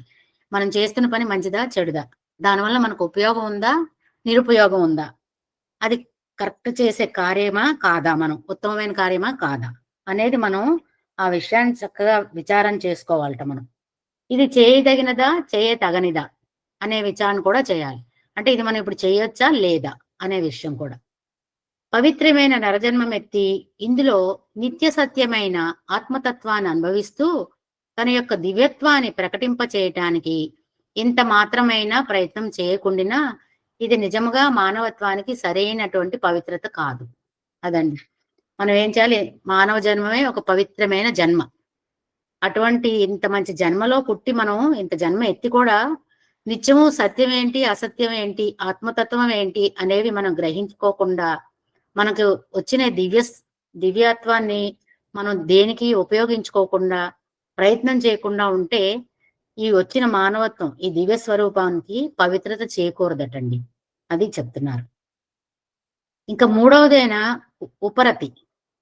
ఉపరతి అనగా లోకమును విసర్జించటం, కర్మలు విడిచిపెట్టటము, సన్యాసంలో చేరటము, ఫలమును ఆశించక కర్మలను ఆచరించటము అనగా నిష్కామ కర్మలు చేయటం అనేటటువంటి తత్వంలో అనేక మంది ప్రబోధిస్తూ వచ్చారు. అది ఉపరతి అంటే మనం ఏం చేయాలి, ఈ లోకంతో సంబంధం లేదు, ఈ కర్మలన్నీ విడిచిపెట్టేస్తాం, సన్యాసం చేరిపోతాం, మాకేమీ అవసరం లేదు, మాకేమీ ఆశ లేదు అని అలా ఆచరించడం, అలా అనేది నిష్కామ కర్మ కాదు చేయటం అనేది అని ప్రబోధ చేస్తూ ఉంటారు. ఇలా చేసే వల్ల నిష్కామ కర్మ అని చెప్తూ ఉంటారు, కానీ అది సరి అయినటువంటి మార్గం కాదు, దాని అర్థం కాదు అని చెప్తున్నారండి. దీనికి సరి అయినటువంటి అర్థం ఏంటంటే భావములను ఇంద్రియములను పురికొల్పే అధికారి మనస్సు. ఇంద్రియములకు మనస్సే అధిపతి. అధిపతి తగిన మార్గంలో పెట్టినప్పుడే ఇంద్రియములు విజృంభించడానికి అవకాశం ఉంటుంది. అది మనకు అధిపతి ఎవరు, మన మనస్సు. ఆ మనస్సును మనం ఆధీనంలో పెట్టుకుంటేనే అది అధిపతిగా మారుతుంది. అప్పుడే మన ఇంద్రియాలు విజృంభించకుండా వాటిని కంట్రోల్ చేయడానికి అవకాశం ఉంటుంది అని చెప్తున్నారు. ఇంద్రియములు ఉద్రేకించడానికి కానీ చల్లబడడానికి కానీ మనసే కారణం. అంతే కదా, మనం కోపం వచ్చి ఉక్రోషంతో వెళ్తూ ఉంటే మన బాడీ హీట్ అయిపోతూ ఉంటుంది. అదే మనం కూల్గా ఆలోచిస్తే బాడీ చల్లగా ఉంటుంది. ఏదైనా మన మనసే కారణం దానికి. సాయిరామ్ రాజు గారు, ఆ ఒక్క లైన్ ఉందండి, అయిపోతుంది. ఓకే సాయిరామ్. మనసే కారణం. మనస్సు అధికారి అయి ఉండి ఇంద్రియములను ఎంత మాత్రం అదుపులో పెట్టడానికి పూనుకోకుండా ఉండటము మనస్సు యొక్క దోషమే కనుక. అదండి, అంటే ఇంతవరకు చెప్పింది ఏంటంటే మన మనస్సుని ఎంత అదుపులో పెట్టుకుంటే అంత మంచిది. అది అదుపులో పెట్టుకోకపోవడం వలన జరిగే అనర్థాలు అవన్నీ కూడా మన మనస్సు యొక్క దోషమే అని చెప్తున్నారు. ఓం శ్రీ సాయిరామ్. ఈ అవకాశం ఇచ్చిన స్వామికి, అంకుల్కి నా నమస్సుమాంజులు. ఇంతసేపు ఓపికగా ఉన్న సాయి బంధువులందరికీ కూడా సాయిరామ్ అండి. Thank you. ఓం శ్రీ సాయిరామ్. సర్వదేవతాతీర్థ స్వరూపులు భగవాన్ శ్రీ సత్యసాయిబాబా వారి దివ్య పాద పద్మములకు శతకోటి వందనములతో ఈ అవకాశం ఇచ్చినటువంటి, ఇది రెండవసారి నాకు అవకాశం ఇచ్చినటువంటి గురువు గారికి ప్రత్యేక ధన్యవాదములు తెలియజేసుకుంటూ, ఇప్పటి వరకు రాధా సాయిరామ్ గారు చెప్పిన దాంట్లో మన యొక్క అసలైనటువంటి తత్వము దివ్యత్వము, ఇది మరుగుపడినటువంటి ఉన్నది, దానికి మాయ కారణం. ఈ దివ్యత్వమును మనం ప్రకాశింప చేసుకోవాలంటే ఇక్కడ సాధనా చతుష్టయమో అవసరం అని చెప్పని అందులో 1, 2 నిత్యానిత్య వస్తువుల పరిశీలన అయిపోయింది. యహాముత్ర ఫలభోగ విరాగము గురించి చెప్పారు. శమధమాది సంపత్తిలో ఇవి 6 మొత్తం. ఇందులో ఇప్పుడు దీన్ని మనం చదువుకుంటున్నాం. సమము దమము గురించి చెప్పారు. దీనికి కారణం మనస్సు. ముందు మనస్సుని కనుక మనం మన కంట్రోల్లో కనుక పెట్టుకున్నట్లయితే అప్పుడు ఇంద్రియములు వాటి ఇష్టం వచ్చినట్టుగా అవి ప్రవర్తించుకుంటా ఉంటాయి కనుక ముందు మనస్సుకు ప్రాధాన్యత ఇచ్చి. సాయిరామ్ అండి. సాయిరామ్ సార్, చెప్పండి. మిగిలిన 4 కంప్లీట్ చేసే ప్రయత్నం చేయండి, మధ్యలో ఆపకండి. అలాగే సార్, అలాగే సార్, అలాగే. అవును, మనస్సు యొక్క దోషం ఎక్కువ కనుక దాని గురించి ముందు పట్టించుకోమంటున్నారు. అందుకనే మన ఏవ మనుష్యానాం కారణం బంధమోక్షయోహో. కాబట్టి మనకి బంధానికి కానీ మోక్షానికి కానీ మనమే మనస్సు ప్రధానం. ఈ మనస్సే బహిరింద్రియముల ఉద్రేకానికి మూల కారణం. కనుక మొట్టమొదట అంతరింద్రియములను అరికట్టుకోవడానికి మనస్సు యొక్క ప్రభావము పవిత్రమైన మార్గములో ప్రవేశించాలి.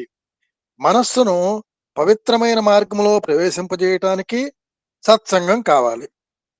మనం ఆ ప్రయత్నంలో గట్టిగా ఉన్నాం. సాధనల తత్వము కొంతవరకు అర్థం చేసుకోవాలి.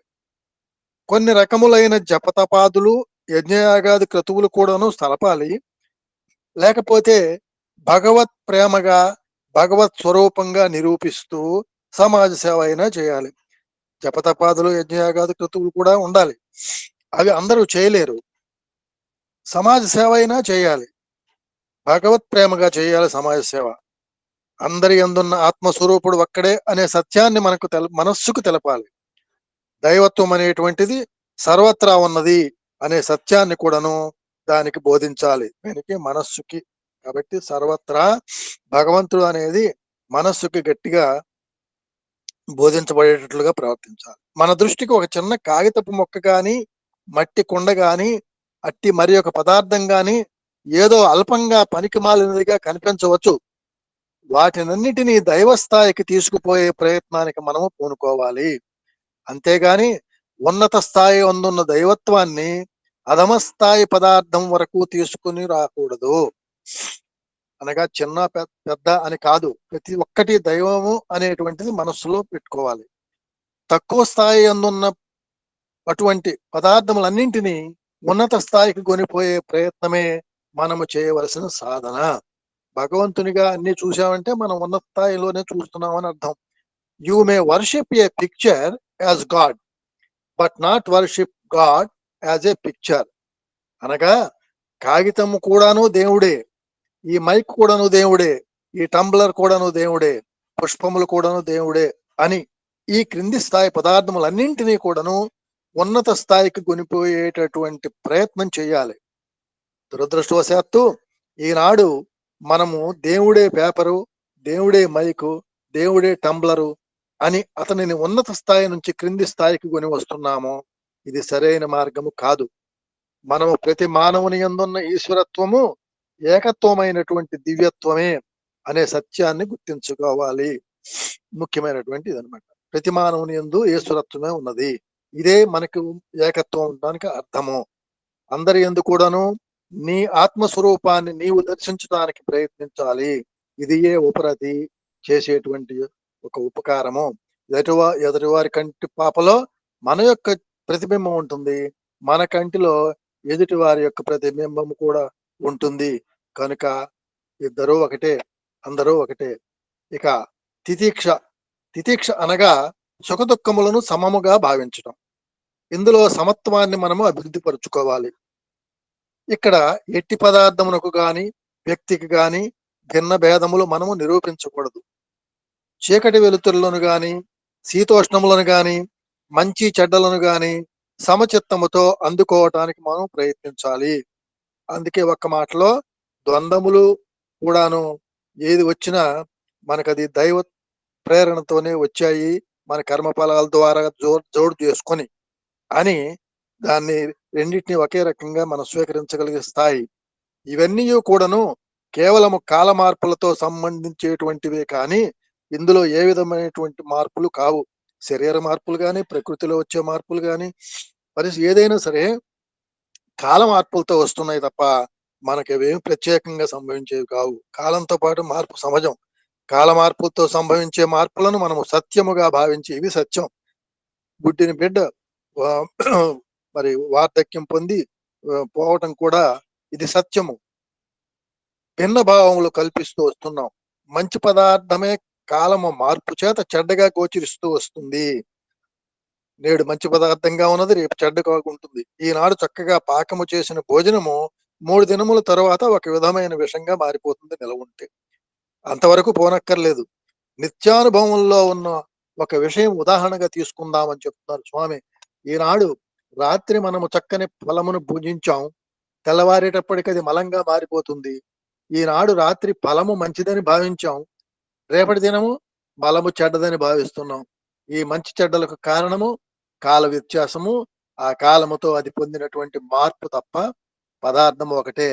అదే విధముగానే కాలమార్పు చేత మంచి చెడ్డలను మనము నిరూపిస్తున్నామే తప్ప ఇందులో ఏ విధమైనటువంటి అంతర్భేదములు లేవు. కనుక మనము అంతర్భావాలను సమత్వంగా పెట్టుకోవడానికి ప్రయత్నం చేయాలి. దాన్నే షట్ సంపత్తి యొక్క అదే సంపత్తి యొక్క సారము. సుఖములు దుఃఖములు కలిసే వచ్చును. దీన్నిటికి ద్వంద్వ అతీతము కావాలి. కష్ట సుఖములు రెండును కలిసి ఉండు వాని విడదీయని ఎవరికి వశము కాదు. సుఖము ప్రత్యేకముగా నిందు చూడబోరు కష్టము ఫలించనేని సుఖం బటండ్రు. కష్టం ఫలించినప్పుడు మనము దానిని సుఖమనే భావిస్తున్నామే తప్ప సుఖమునకు ప్రత్యేకమైన రూపమేమీ లేదు. కనుక కష్ట సుఖముల రెంటిని సమత్వంలో భావించే శక్తిని మనము అభివృద్ధి పరచుకోవాలి. ఇందుకోసం దీనికి శ్రద్ధ అవసరము. శ్రద్ధావాన్ లభతే జ్ఞానం. శ్రద్ధ కలిగినప్పుడు జ్ఞానమును అభివృద్ధి పరచుకోవటానికి అవకాశం ఉంటుంటుంది. చాలా ముఖ్యమైనటువంటిది ఈ శ్రద్ధ. అనగా ఎట్టి శ్రద్ధ? మనం వేదాంత విచారణ యందు, పారమార్థిక విషయములందు, పరోపకార సంబంధమైన సమాజ సేవలయందు, స్వార్థరహితమైన కార్యమునందు, అహంకార రహితమైన దృష్టి యందు, సర్వ సమభావమునందు, ఉద్రేక రహిత విషయములందు, పరులను ఆనందపరచు విషయములందు శ్రద్ధను అభివృద్ధి పరచుకోవాలి. ఈ 5 లైన్లు కూడా చాలా ముఖ్యమైనవిగా మనకి బోధన చేస్తున్నారు. శ్రద్ధ దేని యందు మనం శ్రద్ధ వహించాలి అనేది. అంతేకాని దుష్ట వృత్తుల యందు, దుష్ట భావముల యందు, దుష్ట ప్రవర్తనల యందు, దుష్ట చేష్టల యందు మనము శ్రద్ధను అభివృద్ధి పరచుకోకూడదు. పైదేమో దేని యందు అభివృద్ధి పరచుకోవాలి, దేని యందు అభివృద్ధి పరచకూడదు అదేని తర్వాత వాక్యాల్లో చెప్పారు. అది మనకే ప్రమాదం. చెడు యందు శ్రద్ధ పెట్టుకున్నట్లయితే చెడు విషయాలు వినడం, చెడు విషయాలు చూడటం, ఏది జరిగినా సరే అది మనకే ప్రమాదం అవుతుంది. శ్రద్ధ అనగా వేదాంత శ్రవణాసక్తి ఒక్కటే ముఖ్యం. శ్రద్ధ అనగానే వేదాంత శ్రవణ ఆసక్తియే శ్రద్ధ. వేదాంత విషయాలు తెలవటంలో ఆసక్తి కలిగి ఉండాలి. అది మనకు ఉండవలసిన శ్రద్ధ. వేదాంతం అనగా జ్ఞానమును అందుకోవటం, బ్రహ్మజ్ఞానమును తెలుసుకోవటం. బ్రహ్మం అనగా ఏమి అనే సత్యాన్ని గుర్తించుకోవటం. సర్వత్రా నిండియుండు తత్వమే బ్రహ్మం అనేది నిర్ణయం చేసుకోవటం. తాను లేని స్థలము కాని, తనది కాని రూపము కాని లేదనే సత్యాన్ని అర్థం చేసుకోవటం. అనగా మనకు గోచరించే ప్రతి ఒక్క దాని లోపల అంతరంగా పరమాత్మ ఉన్నాడని అర్థం చేసుకోవటమే బ్రహ్మజ్ఞానం అవుతుంది. ఈ శాశ్వతమైనది ఏదో తెలుసుకుంటే అది బ్రహ్మజ్ఞానం అవుతుంది. ఈ విధమైన తత్వాన్ని చక్కగా గుర్తించడం చేత సమాధానం అనేది మనకు లభిస్తుంది. సమాధానం అప్పుడు మనకు అన్నిటి ఎడలా సమము అనే దాన్ని మనం, సమాధానం అంటే మనకి మనం ఒక అవగాహనకి రావటం అన్నమాట. సర్దుబాటు కూడా అనేటువంటి భావం కూడా ఇందులో ఒక చోట చెప్పడం జరిగింది. అందుకే ఏదన్నా కొద్దిగా ఇబ్బందిలో ఉంటే సమాధానపడు అని చెప్తూ ఉంటాం. పవిత్రాత్మ స్వరూపులారా, పవిత్రాత్మ స్వరూపులైన విద్యార్థులారా, సమాధానం అనేటువంటిది వివరణ ఇచ్చారండి. సమాధానం అనేటువంటిది మనము లోతుకు దిగి చక్కగా విచారించి చూసినప్పుడు మనము ఏది చేసినప్పటికీ అది మన అంతర్దృష్టికి సరిపడినదిగా ఉంటుండాలి. అనగా సెల్ఫ్ సాటిస్ఫాక్షన్. నీకు సమాధానము లేని పనిని నీవు చేసినంత మాత్రమున ప్రయోజనము లేదు. అనగా సెల్ఫ్ సాటిస్ఫాక్షన్ తోటే పని చేయాలి. దురదృష్టవశాత్తు ఈనాడు తనకు సమాధానం లేకపోయినప్పటికీ సమాజమును సంతృప్తి పరచుటకు అనేక రకములైన కృత్రిమమైన వృత్తులను చేపట్టి జీవితమునే కేవలం కృత్రిమమైన జీవితంగా రూపొందింపజేసుకుంటున్నాము. మన జీవితమునకు, మన హృదయమునకు తృప్తి కలిగించని కార్యములు కానీ, వృత్తులు కానీ అవలంబించి ప్రయోజనము లేదు. ఇది కేవలము బలాత్కారముగా ఉంటుండకూడదు, సహజమైనటువంటిదిగా రూపొందాలి. కనుకనే పరమశాంతమైన భావము చేత, పవిత్రమైన హృదయము చేత, నిర్మలమైన చిత్తము చేత ఈ సమత్వాన్ని పొందటానికి తగిన ప్రయత్నం చేయాలి. నీవు నీ మనస్సు, వాక్కు, క్రియ మూడింటిని ఏకము చేయాలి. దానికే ఒక పదం, త్రికరణ శుద్ధి అనే పదం ఉంది మనకి. మానవత్వాన్ని వరించి, మాధవత్వాన్ని ధరించి మానవ తత్వం ఏమిటో గుర్తించుకోలేకపోవడం నిజమైన మానవ లక్షణం కాదు. ఆకార మానవం అవుతాం తప్ప మానవత్వాన్ని మాధవత్వం ఈ రెండు ఉండాలి. లేకపోతే అది మానవ లక్షణం అవదు. మానవతత్వమును తెలుపని విద్యలు ఎన్ని నేర్చి ఏమి ఫలము? నేను మానవుడను అని నీవు భావించుకోవటంలో ఉన్న అంతరార్థాన్ని నీవు తెలుసుకోవాలి. నిజానికి ఈనాటి విద్యలు మానవత్వం నేర్పేటువంటి విద్యలేమీ లేవు. ఈ క్లాస్ బుక్స్ కూడా నేను చాలా వరకు చూస్తూ ఉంటాను. ఈ మానవత్వాన్ని బోధించేటువంటి ఒక పాఠం గాని ఒక విషయం గాని ఉండదు. మానవం తెలుసుకోవాలి. మా అనగా అజ్ఞానము, నా లేకుండా వా వర్తించడం. మానవ దానికి స్వామి చక్కటి వివరణ. అజ్ఞానము లేకుండా వర్తించినటువంటి వాడే మానవుడు తప్ప మానవ ఆకారంలో ఉన్నవాడు మానవుడు కాదు. జంతువుతో సమానం అని అర్థం చేసుకోవాలంటున్నారు. ఈ అర్థమును నీవు గుర్తించాలి. అజ్ఞానము యొక్క లక్షణము అవిద్య. ఈనాడు మనము నేర్చే విద్యలన్నీ కూడాను అవిద్య క్రిందనే లెక్క. ఇవి అక్షరముల కూర్పు, వాక్యముల కూర్పే తప్ప ఇది దైవత్వాన్ని తెలిపేటువంటివి ఏమి కాదు. విజ్ఞానం ఉన్నది, కానీ అది ఎంతవరకు? అసలు విజ్ఞానం ఏమిటి?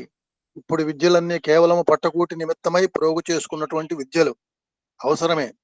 తన తత్వాన్ని గుర్తించుకోవటానికి తగినటువంటి విద్య ఒక్కటి చాలు. దానిని శ్రద్ధతో అభ్యసించి అనుభవించడం కోసం ఇది సరి అయిన మానవత్వము. మానవత్వమును పెంచేటువంటి విద్యనే విద్య అని మనల్ని గ్రహించమని స్వామి చెప్తున్నారు. 4వది ముముక్షత్వం. దీనికి కొంతమంది ఇల్లు కాలుతుండగా తనకేమీ ప్రమాదం రాకుండా తన ప్రాణరక్షణకై తప్పించుకొని పోవుటకై చేసే ప్రయత్నమే ముముక్షత్వము అన్నారు కొందరు. అనగా సంసారం అనే అగ్ని యందు తాను మాడిపోవుదును అన్న సత్యాన్ని గుర్తించుకొని దాని నుండి వెలుపల పడేటందుకు చేసే ప్రయత్నమని భావము ముముక్షత్వం అనగా. తన భార్య, తన బిడ్డలు అన్న విచారణ ఏమాత్రము పెట్టుకొనక తన ఏకత్వమైన సత్యత్వాన్ని గుర్తించి తాను సంసారం నుండి వెలువడే ప్రయత్నమునకు పూనుకోవటమే ముముక్షత్వం. ఇక్కడ పేరాల్లోనండి ముముక్షత్వానికి ఒక 5 వివరణలు ఇచ్చారు. జాగ్రత్తగా చదువుతాను. ఏకత్వమైన సత్యాన్ని గుర్తించి సంసారము నుండి వెలుపల పడే ప్రయత్నానికి పూనుకోవడం ముముక్షత్వం ఒక వివరణ. 2, జనన మరణ రాహిత్యమునకు సంబంధించిన స్థానమును తాను పొందే నిమిత్తమై చేసే ప్రయత్నమే ముముక్షత్వము. ఈ జనన మరణ చక్రం నుంచి తప్పుకోవడానికి చేసే ప్రయత్నం, ఇది ముముక్షత్వం. ఇంకోటి, మోహ రాగములను క్షీణింపజేసుకున్నటకు చేసే సాధనే ముముక్షత్వం. 3. ఒక దానిని వదిలి రెండవ దానిని అనుభవింపజేసుకోవడానికి ప్రయత్నం చేసే తత్వం ముముక్షత్వం. వదలవలసింది భౌతికము, పట్టుకోవాల్సింది అనుభవాల్సింది దైవత్వం. అదే ముముక్షత్వం. ఆ ప్రయత్నమే ముముక్షత్వం. అనగా దుఃఖ నివృత్తికి, ఆనంద ప్రాప్తికి సలిపే సాధనే ముముక్షత్వం అని కూడా చెప్పవచ్చును. ఇది ఏ రీతిగా మనకు సాధ్యం అవుతుంది అని శంకింప పని లేదు. దీని యందు అమిథ్యాభావము, అపేక్ష అభివృద్ధి గావించుకున్నప్పుడు ఇంతకంటే సులభమైన సాధ్యమైనది మరొకటి లేదు. అపేక్ష ఉండకూడదు, అపేక్ష ఉండాలి.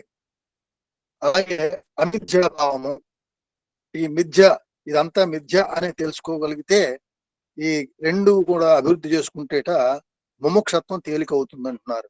పైగా ఇంతకంటే సులభ సాధ్యమైనది మరొకటి లేదు. మనం అన్నింటినీ అంటగట్టుకుంటే ప్రయాణం చాలా కష్టం అవుతుంది. అన్నింటినీ విసర్జించితే ప్రయాణం సులభం అవుతుంది. ప్రపంచమే నిన్ను బాధిస్తున్నట్లుగా, నిన్ను అంటగట్టుకున్నట్లుగా, నిన్ను వదలలేదనుకున్నట్లుగా నీవు భావించుకుంటున్నావు. ప్రపంచమే మనల్ని పట్టుకుందని భావించుకుంటున్నాం మనం. నీవు వదలటం ప్రయత్నించినప్పటికీ ప్రపంచము నిన్ను వదలలేదని భావిస్తున్నావు. ఇది చాలా పొరపాటు. ప్రపంచమును నీవు కట్టుకున్నావు గాని నిన్ను ప్రపంచము కట్టుకోలేదు. ఇందుకు ఒక కథ చెప్తున్నారు. మన దేశమున కోతులను పట్టే సులభమైన ఒక ఉపాయం ఒకటి ప్రాచీన కాలం నుంచి వస్తున్నది. చిన్న మూతి గల పెద్ద కుండలో తినుబండారు పదార్థములు, శనగపప్పు, బఠానీలో కొన్ని పోసి ఆ కుండను కోతులు తిరిగే ప్రదేశంలో పెట్టిపోతారు. కోతి వచ్చి ఆ పదార్థములు చూచి చెయ్యి లోపల పెట్టి పిడికిలి నిండుకు తీసుకుని గట్టిగా పట్టుకుంటుంది. పిడికిలి నిండుకు గింజలుండటం చేత పిడికిలి పెద్దదవుతుంది. కుండ యొక్క మూతి సన్నం అవటం చేత చెయ్యి బయటికి రాదు. అప్పుడు ఆ కోతి లోపల ఎవరో తన చేతిని గట్టిగా పట్టుకొని బంధించినారని భావించి చింతిస్తుంది. పిడికిలి నిండుకు పట్టే కాని లోపల దానిని ఎవరు పట్టుకోను లేదు, బంధించను లేదు. తానే లోపల ఉన్న పదార్థములకు ఆశపడి పట్టుకొని బంధమును స్వయముగా తెచ్చుకున్నది. ఆ పదార్థం వదిలిపెడితే బంధం వదిలిపోతుంది. కానీ అది పదార్థమును వదలదు, కనుక ఆ బంధము వదలదు. అదే విధముగా ఈ ప్రపంచం అనేటువంటి భాండము స్వార్థం అనే సన్న మూతి కలిగి ఉన్నది. మనము ఆ భాండములో ఉన్న వాంఛలు అనే పదార్థమును అందుకోవటానికని దానిలో ప్రవేశిస్తున్నాం, అందులో బంధింపబడిపోతున్నాం. వాంఛలను గనుక విసర్జించితే మనకు బంధం ఉండదు. దీనినే వైరాగ్యం అని పిలుస్తూ వచ్చారు. వైరాగ్యం అనగా ఇళ్ళు వాకిళ్ళు ఆలుబిడ్డలను వదిలిపెట్టి అడవులకు పోవడం కాదు. చాలాసార్లు మనం సత్సంగాల్లో చెప్పుకోవడం జరిగింది. మనము వాంఛలను తగ్గించుకోవటానికి ప్రయత్నం చేయటమే వైరాగ్యం. COD, less luggage more comfort, make travel ఏ ప్లెజర్. మనము ఈ లగేజ్ ని తగ్గించడం చేత మన యొక్క జీవితం యొక్క ప్రయాణము సులభంగా సాగిపోతుంది. మన జీవితము దీర్ఘ ప్రయాణం. ఈ దీర్ఘ ప్రయాణములో అమితమైన లగేజ్ని పదార్థములను మనం అంటగట్టుకోవడం చేత మన ప్రయాణం కూడాను అతి ప్రయాసంగా ఉంటుంటది. ప్రయాణం అంటే ఈ ఒక్క జన్మే మనం ప్రయాణం అనుకోకూడదండి. అన్ని జన్మలు కూడా మనం ప్రయాణం చేస్తూనే ఉన్నాం. ఎప్పటికో ప్రయాణం ముగియాలి, చేరవలసిన చోటు చేరాలి. అందుకని ప్రయాణాన్ని తేలిగ్గా మనం లెస్ లగేజ్తో ఉండాలి. కనుక ఈ లెస్ లగేజ్ని పద్ధతిని అనగా వాంఛలు తగ్గించుకోవటం మనం అలవాటు చేసుకోవాలి, ఆచరణలో పెట్టాలి. దివ్యాత్మ స్వరూపులారా, మనము ఈనాడు ఆశాపాశములను క్రమక్రమేణా కొంతవరకు తగ్గించుకోవడానికి ప్రయత్నం చేయాలి. కొంతవరకు అనే మాట వాడుతున్నారు. ఆశలను పెంచుకునే దానికంటే త్యాగమును అభివృద్ధి పరుచుకోవడానికి పూనుకోవాలి. ఆశల వలన ఇంకా మనకు అధికమైనటువంటి బంధన ఏర్పడుతుంది తప్ప మనకు తగినటువంటి ఆనందము లభించదు. ఆశలు ఎక్కువకూడదు. ఇది ఎప్పుడు కూడాను ప్లస్ గానే మారుస్తూ ఉంటుంది ఆశలు. కనుక క్రమక్రమేణా ఆశలను కొంచెం తగ్గించుకుని త్యాగమును పెంచుకోవడం చేత మనము ఎంతైనా సమాజ సేవ చేయడానికి గాని, మన యొక్క ఉన్నత స్థాయిని పొందటానికి గాని, పవిత్రమైన భారతదేశం యొక్క సంస్కృతిని ఆచరణ రూపకమైన ప్రచార ప్రబోధములు తలపటానికి గాని అర్హులమవుతాము. ఈ యొక్క స్వామి ఈ బోధన వల్లనే భక్తులందరూ కూడా స్వామి యొక్క అధీనంలోకి రావడానికి కారణం అని పర్సనల్ గా నాకు అనిపిస్తుంది. యువకులైన మీరందరూ కూడా ఈ పవిత్రమైనటువంటి భావములను కొంతవరకు అభివృద్ధి పరుచుకొని సమాజ సేవ యందు మీ కాలమును, కర్మమును, కాయమును కూడాను అంకితము చేసి సార్థకమైన జీవితంగా రూపొందించుకోవాలి. మన భారతదేశం యొక్క సంస్కృతిని తిరిగి మీరు పునరుద్ధరించాలి. మీరు ఆచరించి ప్రబోధలు సలపాలి. ఈ విధమైనటువంటి చర్యలు తీసుకోవడం చేత అనతి కాలంలో మన భారతదేశం యొక్క అనాది స్థితులను, పవిత్రమైన మన సంస్కృతిని మనం అనుభవించి తద్వారా యోగ భూమి, త్యాగ భూమి, కర్మభూమి అయిన మన భారతదేశమును తిరిగి మనము పోషించటానికి నిత్య కళ్యాణం పచ్చతోరణంగా కిలకిలలాడుతూ కళకళలాడుతూ ఉండేటట్లుగా చేయటానికి వీలవుతుంది. ఈ బోధనలో స్వామి మనము సుఖంగా ఉండటానికి, సమాజం సుఖంగా ఉండటానికి, అలాగే దివ్యత్వమును పొందటానికి మనకు ఎన్నో సూచనల్ని ఈ అధ్యాయంలో ఇవ్వటం జరిగింది. చాలా చక్కటి అధ్యాయం అన్నమాట. ఎంతో దైవత్వాన్ని చెప్పేటువంటిది, అలాగే బరువుల్ని దించేటువంటిది. చాలా చక్కటి సందేశాన్ని చదవటానికి అవకాశం స్వామి మన గురువు గారి ద్వారా నాకు అందించినందుకు పదే కృతజ్ఞతలు తెలియజేసుకుంటున్నాను. సాయిరామండి.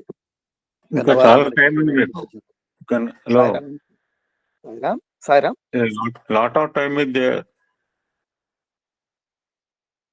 ఓకే సార్, 27 కూడా కంటిన్యూ చేయనైతే 10 నిమిషాలు. 12 కూడా కాలేదు కదా, 12 అయింది. మీ 12 దాకా చదవచ్చు. అట్లాగే సార్. శ్రీ 27వ అధ్యాయం. శ్రీకరంబగు దేవుండు నీకు నరుడా, పగటి వేళ చుక్కలు కనబడిన రీతి కానరాకున్న అజ్ఞాన కారణమున అంత మాత్రాన నతడు లేడనకు సుమ్మి. సాధనలు చేసి ఫలమేమి శమము లేక, యోగములు పూని ఫలమేమి ఓర్పు లేక, జపమునొనరించి ఫలమేమి శాంతి లేక, చవిటి భూమిని దున్నిన ఛాయ కాదే. కనుక మనం ఇవన్నీ కూడా గుర్తించకుండా గనక మనం ఏదైనా పనులు చేస్తే అది చెవిటి భూమిని దున్నినటువంటి వ్యవసాయం లాగా ఉంటుంది. మనకి సర్వ సంపదలు ఐశ్వర్యుడైనటువంటి భగవంతుడు రంగా ఆయన మనకి పగటి వేళ చుక్కలు ఎలా కనపడవో అలా కానరాకపోయినంత మాత్రాన అతను స్వామి లేడనుకున్న అనకూడదు. అట్లాగే ఈ శమము లేకపోయినా, ఓర్పు లేకపోయినా, శాంతి లేకపోయినా మనం జీవితము అనేటువంటిది వృధా అయిపోతుంది. ప్రేమ స్వరూపులారా, దైవమునకు దైవవాణికిని అవినాభావ సంబంధము కలదు. దైవము దైవవాణి రెండు వస్తువులు కావు, ఇవి కేవలము ఒక్కటే. దైవాన్ని విశ్వసించినప్పుడు దైవవాణిని గౌరవించి ఆచరణ యందు ఉంచటమే దాని లక్ష్యము. దైవం మనకిష్టమే, స్వామి మనకిష్టమే. మరి స్వామి చెప్పినటువంటి మార్గాన్ని ఆచరించటం ముఖ్యం. అంతేగాని స్వామి ఇష్టము, స్వామి చెప్పినటువంటి దానిలో నడవటం లేకపోతే అది త్రికరణ శుద్ధి కాదు. రామకృష్ణాదులు అవతారములను విశ్వసించియు వారి వాక్యములను ఉపేక్షించడం చేత నీవు వారి ఎడచూపు భక్తి ప్రపత్తులు సంశయముతో కూడినవై ఉంటున్నవి. రాముణ్ణి పూజిస్తున్నావు, రాముని యొక్క లక్షణాలు మనం పాటించలేదు. ఉదాహరణకి దైవము పైన, మంత్రము పైన, క్షేత్రము పైన, డాక్టర్ పైన మనము ఎంతెంత విశ్వాసము అభివృద్ధి చేసుకుందుమో అంతంత ఫలము మనకు సిద్ధిస్తూ వస్తుంది. ఉపన్యసించు వ్యక్తి యందు ఎంత విశ్వాసముండునో ఉపన్యాస విషయము మీ హృదయమునకు అంతే హత్తుకొని పోయే పరిస్థితి ఏర్పడుతుంది. మనకి రుద్రం గురించి మరి మహనీయులు శాస్త్రి గారు చెప్తున్నారు, మరి భగవద్గీత గురించి వారు చెప్తున్నారు, సుధాకర్ రావు గారు, ఇలా రకరకములుగా మన గురువు గారు చెప్పేవాడికి. ఎందుకనంటే వీరి మీద మనకి విశ్వాసం ఉండటం వలన ఆ విషయములు కూడా మనకి మనసుకు హత్తుకుపోయేటట్లు ఉండటం వలనే మనం 2000 రోజుల నుంచి కూడా మనం ఈ సత్సంగాలు వింటున్నామంటే ఈ పాయింట్ చాలా ముఖ్యమైనది. ఆధ్యాత్మిక తత్వమును అరికట్టు ఆకర్ణించుట యందు హృదయ శుద్ధి అత్యవసరము. మీ మనస్సు అనేక ప్రాపంచిక వ్యామోహములందు, వ్యావహారికములందు బంధింపబడి ఉండుట చేత మీరు ఈ సమావేశాలలో పాల్గొన్నప్పుడు ఉపన్యాసకులు చెప్పు విషయములు మీ హృదయమునకు హత్తుకొనలేకపోవచ్చును.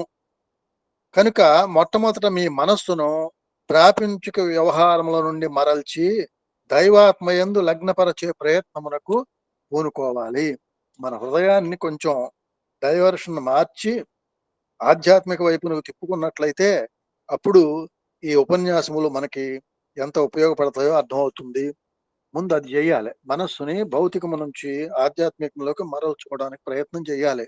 మీరు నిత్య జీవితములో ప్రాపంచిక వ్యవహారములందు అనేక రకములైన వ్యామోహములకు బహుకాలముగా గురి అయి ఉండి ఎప్పుడో అవకాశము లభించినప్పుడు ఇట్టి ఆధ్యాత్మిక సమావేశముల యందు పాల్గొనుట చేతను, హృదయమున పూర్వపు అనుభూతులు బలముగా హత్తుకుని ఉండుట చేతను ఉపన్యాసకులు చెప్పే పవిత్ర విషయములు మీ హృదయమునకు సులభముగా సోకలేవు. కాబట్టి ఈ సత్సంగాలు చేరకపోవడానికి కారణం ఏంటంటే ముందు దాని మనస్సుని మనం ఇటువైపుకు మరల్చుకొని చిత్తమును శుద్ధి చేసుకున్నప్పుడు ఈ ఉపన్యాసముల చేత ఆకర్షింపబడతాం. ఈనాడు లోకములో అనేక మంది ఆస్తికులుగా భగవద్గీతను, పురాణములను, ఇతిహాసములను, వేదములను, ఉపనిషత్తులను పఠించి, జపించి, విశ్వసించి అనేక విధములుగా ప్రార్థించుచుండు వారు ఉన్నారు. కానీ ఎంతమంది ఆచరణ యందు ఉంచారు? ఎంతమంది దాని తత్వమును స్వానుభవంతో అనుభవిస్తున్నారు? కోటికొక్కరైనను మనకు కనిపించటలేదు. నిరంతరము జపధ్యానములు చేయుచు, ఉత్తమమైనటువంటి గ్రంథములు పఠించుచు, తద్వారా అనేక రకములైన ప్రచార ప్రబోధలు సల్పుతున్నటువంటి వ్యక్తులు కూడాను ఆచరణ యందు శూన్యులుగా కనిపించుతున్నారు. ఈ 2 వాక్యముల ద్వారా స్వామి మనల్ని హెచ్చరిస్తున్నారు. మీరు అన్ని పాటిస్తున్నారా లేదా అని జాగ్రత్తగా ఉండండి చెప్పడం. మనకు నిజముగా అనుభవమునకు రానటువంటి ఆచరణలు, అనుభవమునకు రానటువంటి పఠనములు, ఇవన్నీ కూడా కేవలము కాలమును వ్యర్థము కావించున్నటువంటివే. కనుక శ్రవణము చేసినంత మాత్రముననే మనము సంతృప్తి పడుటకు వీలు లేదు. ఈనాడు పుస్తకము, మస్తకము 2 ఒక్కటిగానే కనిపించుతున్నవి. మస్తకాన్ని పుస్తకంగా మార్చుకునే విధానమును చక్కగా గుర్తించుకున్నారు కానీ మస్తకమునందున్న విషయమును అనుభూతికి తెచ్చుకొని ఆచరణ యందు ఉంచటానికి ఏమాత్రము పూనుకోవడం లేదు. చెప్పునవి శాంతి పలుకులు, చేయునవి అశాంతి కృత్యములు. ఇట్టి ఆత్మవంచకులు అధికం కావడం చేతనే మన భారతదేశము ఎన్ని విధములైన దుస్థితికి గురి కావాల్సి వచ్చినది. చెప్పుట ఒకటి, చేయుట మరి ఒకటి. ఇది ఆత్మవంచన కాక మరి ఏమవుతుంది? ఇది మానవత్వానికే అవమానకరంగా ఉంటుంది. అన్ని శాఖలలో కూడా ఇది మనం చూస్తూనే ఉంటాం. చెప్పిందన్నీ కూడా చేయడం లేదు. కేవలము శ్రవణము చేసినంత మాత్రమున మనకు ఫలితము రాదు. శ్రవణము చేసినటువంటి విషయమును చక్కగా మననము చేయటానికి ప్రయత్నం చేయాలి. మనం చేసిన దానిని మననం చేసిన దానిని నిధిధ్యాసయందు అనుభవించాలి. శ్రవణం అన్నటువంటిది చక్కగా పోలికి చెప్తున్నారండి. శ్రవణం అన్నటువంటిది వంట ఇంట ఉన్న వంటకము వంటిది. మన మననం అంటే మనము చేయు భోజనం వంటిది. వంట ఇంటి యందున్న వంటకమును చూచినంత మాత్రమున మన ఆకలి తీరదు. దానిని భుజించడానికి ప్రయత్నించాలి. భుజించినంత మాత్రం సరిపోతుందా అంటే కుదరదు. మన దేహము దాని సారమును అందుకోదు. అది జీర్ణించుటకై కొంత ప్రయత్నం చేయాలి. కనుక శ్రవణము వంటకము వంటిది, మననము భుజించుట వంటిది, నిధిధ్యాస అనేది జీర్ణము చేయు శక్తి వంటిది. ఈ మూడిటి యొక్క ఏకత్వాన్ని అనుభవమునకు తెచ్చుకున్నప్పుడే మనము పుష్టిని, సంతుష్టిని అందుకోవటానికి అవకాశం ఉంటుంటది. ఇట్టి సారమును రక్తనాళముల యందు ప్రసరింపజేసుకుని పుష్టివంతమైన జీవితాన్ని సమాజ సేవకై అర్పించటానికి యువకులు తగిన కృషి చేయాలి. ఈనాడు శ్రవణము ఒక రోగంగా మారిపోయింది. శ్రవణము చేసిన తక్షణమే నాకు అన్నీయూ తెలుసు అనే అహంకారంతో విర్రవీగుతూ వస్తున్నాడు మానవుడు. శ్రవణము చేసినంత మాత్రమున అన్నీ తెలుసుకున్నట సాధ్యమా? ఇట్టి అహంకారము ఉండినంత వరకు వాడు ఆత్మబోధకు అనర్హుడు. తెలుసుకున్న విషయమును ఆచరించుటకై ఎవడు ప్రయత్నించునో అట్టివాని హృదయమే భగవంతుని హృదయమునకు హత్తుకొని పోతుంది. కృష్ణార్జునులు పుట్టిన నాటి నుండి ఆడుతూ పాడుతూ ఆనందంగా కాలం గడుపుతూ వచ్చేటువంటి వారు. 84 సంవత్సరముల తర్వాత భారత యుద్ధమునందు కృష్ణుడు అర్జునునికి భగవద్గీతను బోధించాడు. అంతవరకు బోధించకుండా ఉండుటకు కారణం ఏమిటి? యుద్ధానికి పూర్వము కృష్ణార్జునులు ఆనందముగా కలిసిమెలిసి మెలిగిన కాలం లేకపోలేదు. ఎన్ని మార్లో ఏవేవో ముచ్చట్లు చెప్పుకున్నారు. అట్టి సందర్భంలో కృష్ణుడు ఏనాడును భగవద్ విషయమును గురించి సంభాషణ సలిపి ఎరుగడు. కారణమేమనగా ఆ కాలమున అర్జునుని హృదయము ఆధ్యాత్మిక విషయములను అందుకున్నటకు తగిన అధికారమును పొంది ఉండలేదు. యుద్ధ సమయమున కృష్ణ, నాకు భోగములు అక్కరలేదు, రాజ్యం అక్కరలేదు, ముల్లోకములను మూట కట్టి తెచ్చి నా ముందు పెట్టినను నేను దానిని ముట్టుటకైనను ఇష్టపడను. నీవు అక్కడుండిన నాకు చాలు అని కాళ్లపైన పడి ప్రార్థించాడు. ఆ విధంగా ప్రపంచ విషయ వాసనలు దూరము చేసుకోవటంతో అర్జునుడు అధికారిగా మారాడు. ఆత్మజ్ఞానం తెలుసుకోవటానికి అధికారం పొందాడు. అతడు అధికారి ఎగుటను పురస్కరించుకునియే కృష్ణుడు అతనికి బ్రహ్మాపదేశం చేయుటకు పూనుకున్నాడు. కనుక దేనికైనను మొట్టమొదట అధికారమును గుర్తించాలి. ఈనాడు నైతిక, భౌతిక, ఆధ్యాత్మిక, ధార్మిక, రాజకీయము మొదలైన అన్ని రంగముల యందు కూడా అనధికార తత్వమునే అధికార స్థానమందు చలాయిస్తున్నారు. అధికారమును గుర్తించే తత్వమునే వారు చూస్తున్నారు తప్ప సమర్థతను, సమన్వయ శక్తిని, బాధ్యతను నిర్వర్తించుకునే నేర్పును వారు ఏమాత్రము గుర్తించట్లేదు. ఇదే ధర్మమునకు గ్లాని అనుకోవచ్చు అని నాకు అనిపిస్తుంది. విద్యార్థులారా, మనము ఏ పనిని తలపెట్టినను మొట్టమొదట మన అధికారాన్ని మనమే నిర్ణయించుకోవడానికి ప్రయత్నించాలి. ఆ పని చేయటానికి మనకు అధికారం ఉన్నదా? నీ చిత్తమును శుద్ధిపరచుకున్న తరువాతనే పవిత్రమైనటువంటి పదార్థమును అందులో నింపుకోవడానికి ప్రయత్నించాలి. పాత్ర శుద్ధి చేసి అందులో మనం పదార్థం పెట్టుకున్నట్టుగానే చిత్తమును శుద్ధి చేసుకున్న తర్వాతనే పవిత్రమైన పదార్థము నింపుకోవటానికి ప్రయత్నం చేయాలి. నీవు ఎన్ని గ్రంథములు చదివినప్పటికీ, ఎన్ని ఉన్నత డిగ్రీలు అందుకున్నప్పటికీ నీ ఆచరణ శూన్యమైనప్పుడు ఆ గ్రంథముల యొక్క సారము నిస్సారంగానే అజ్ఞానంగానే మారిపోతుంది. నీ పలుకులు గాని నీ చర్యలు కానీ కేవలం గ్రామ్ఫోన్ ప్లేట్ వలె పరిణమిస్తవి కనుక విన్నటువంటివి ఒకటి రెండైనను ఆచరణ యందు ఉంచి తద్వారా ఇతరులకు అందించడానికి తగిన ప్రయత్నం చేయటము విద్యార్థుల యొక్క కర్తవ్యము. శమ దమ ఉపరతి తితిక్ష శ్రద్ధ సమాధానము యొక్క తత్వాన్ని మనము ఎన్ని రకములుగా గుర్తించినప్పటికీ ఎన్ని రకములుగా అనుభవించినప్పటికీ దాని యొక్క సారమును అనుభూతిలోకి తేకుండిన పవిత్రమైన జీవిత కాలమును వ్యర్థము గావించినట్లుగా అవుతుంది. పుస్తకములు పఠించి తిని పూర్తిగా చూచితి సర్వశాస్త్రముల్ నిస్తులమైన విద్యలను నేర్చితినంచును గర్వమేళ నీ హస్తయుగంబు మోడ్చి పరమాత్ముని భక్తి భజింపవేని ఈ ప్రస్తుత విద్యలన్నీయు భ్రాంతి నిరర్ధకముల్ గదా ధాత్రి మానవ. మనం పుట్టినందుకు ఏదో ఒక విధమైనటువంటి సార్థకతను జగత్తుకు అందించాలి.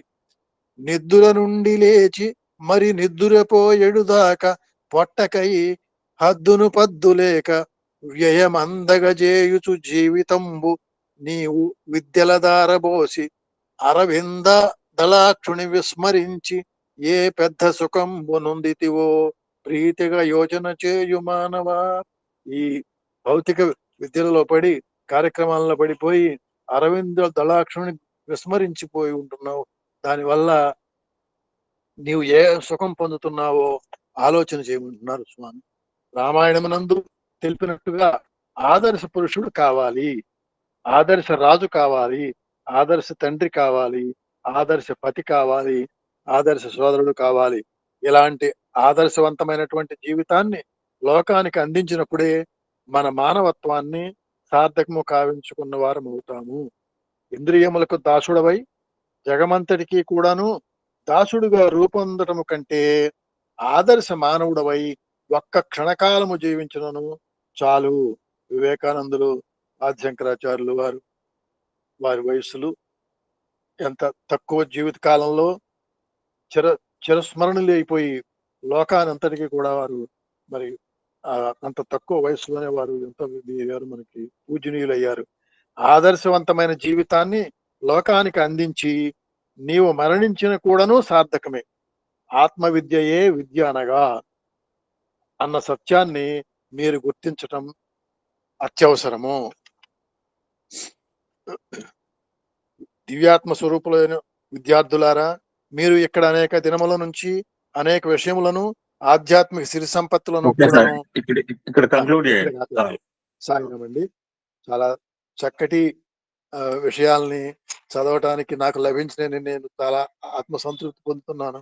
ఇక్కడ మన జ్ఞాన యోగం అంతా కూడా స్వామి విద్యార్థులకు అక్కడ వారికి బోధిస్తూ గ్రంథము ద్వారా లోకానికి అంతటికీ కూడా వీటిని బోధిస్తూ వచ్చారు. పూర్తిగా జ్ఞాన యోగం అంతా కూడా ఇందులో ఉన్నదనిపిస్తుంది. అత్యద్భుతమైనటువంటి గ్రంథాన్ని మనకి మన చేత చదివించడానికి మరి స్వామి మన గురువు గారికి కల్పించినటువంటి సంకల్పం అత్యద్భుతం, అమోఘం అన్నమాట.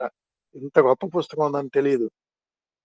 చాలా వేల వేల కృతజ్ఞతలు తెలియజేసుకుంటున్నాను గురువు గారు మీకు. చాలా అత్యద్భుతమైనటువంటి పుస్తకం అండి ఇది. సాయిరామ్ అండి. ఈ అవకాశం ఇచ్చినందుకు మరల కృతజ్ఞతలు తెలియజేసుకుంటున్నాను. సాయిరామ్ అందరికీ.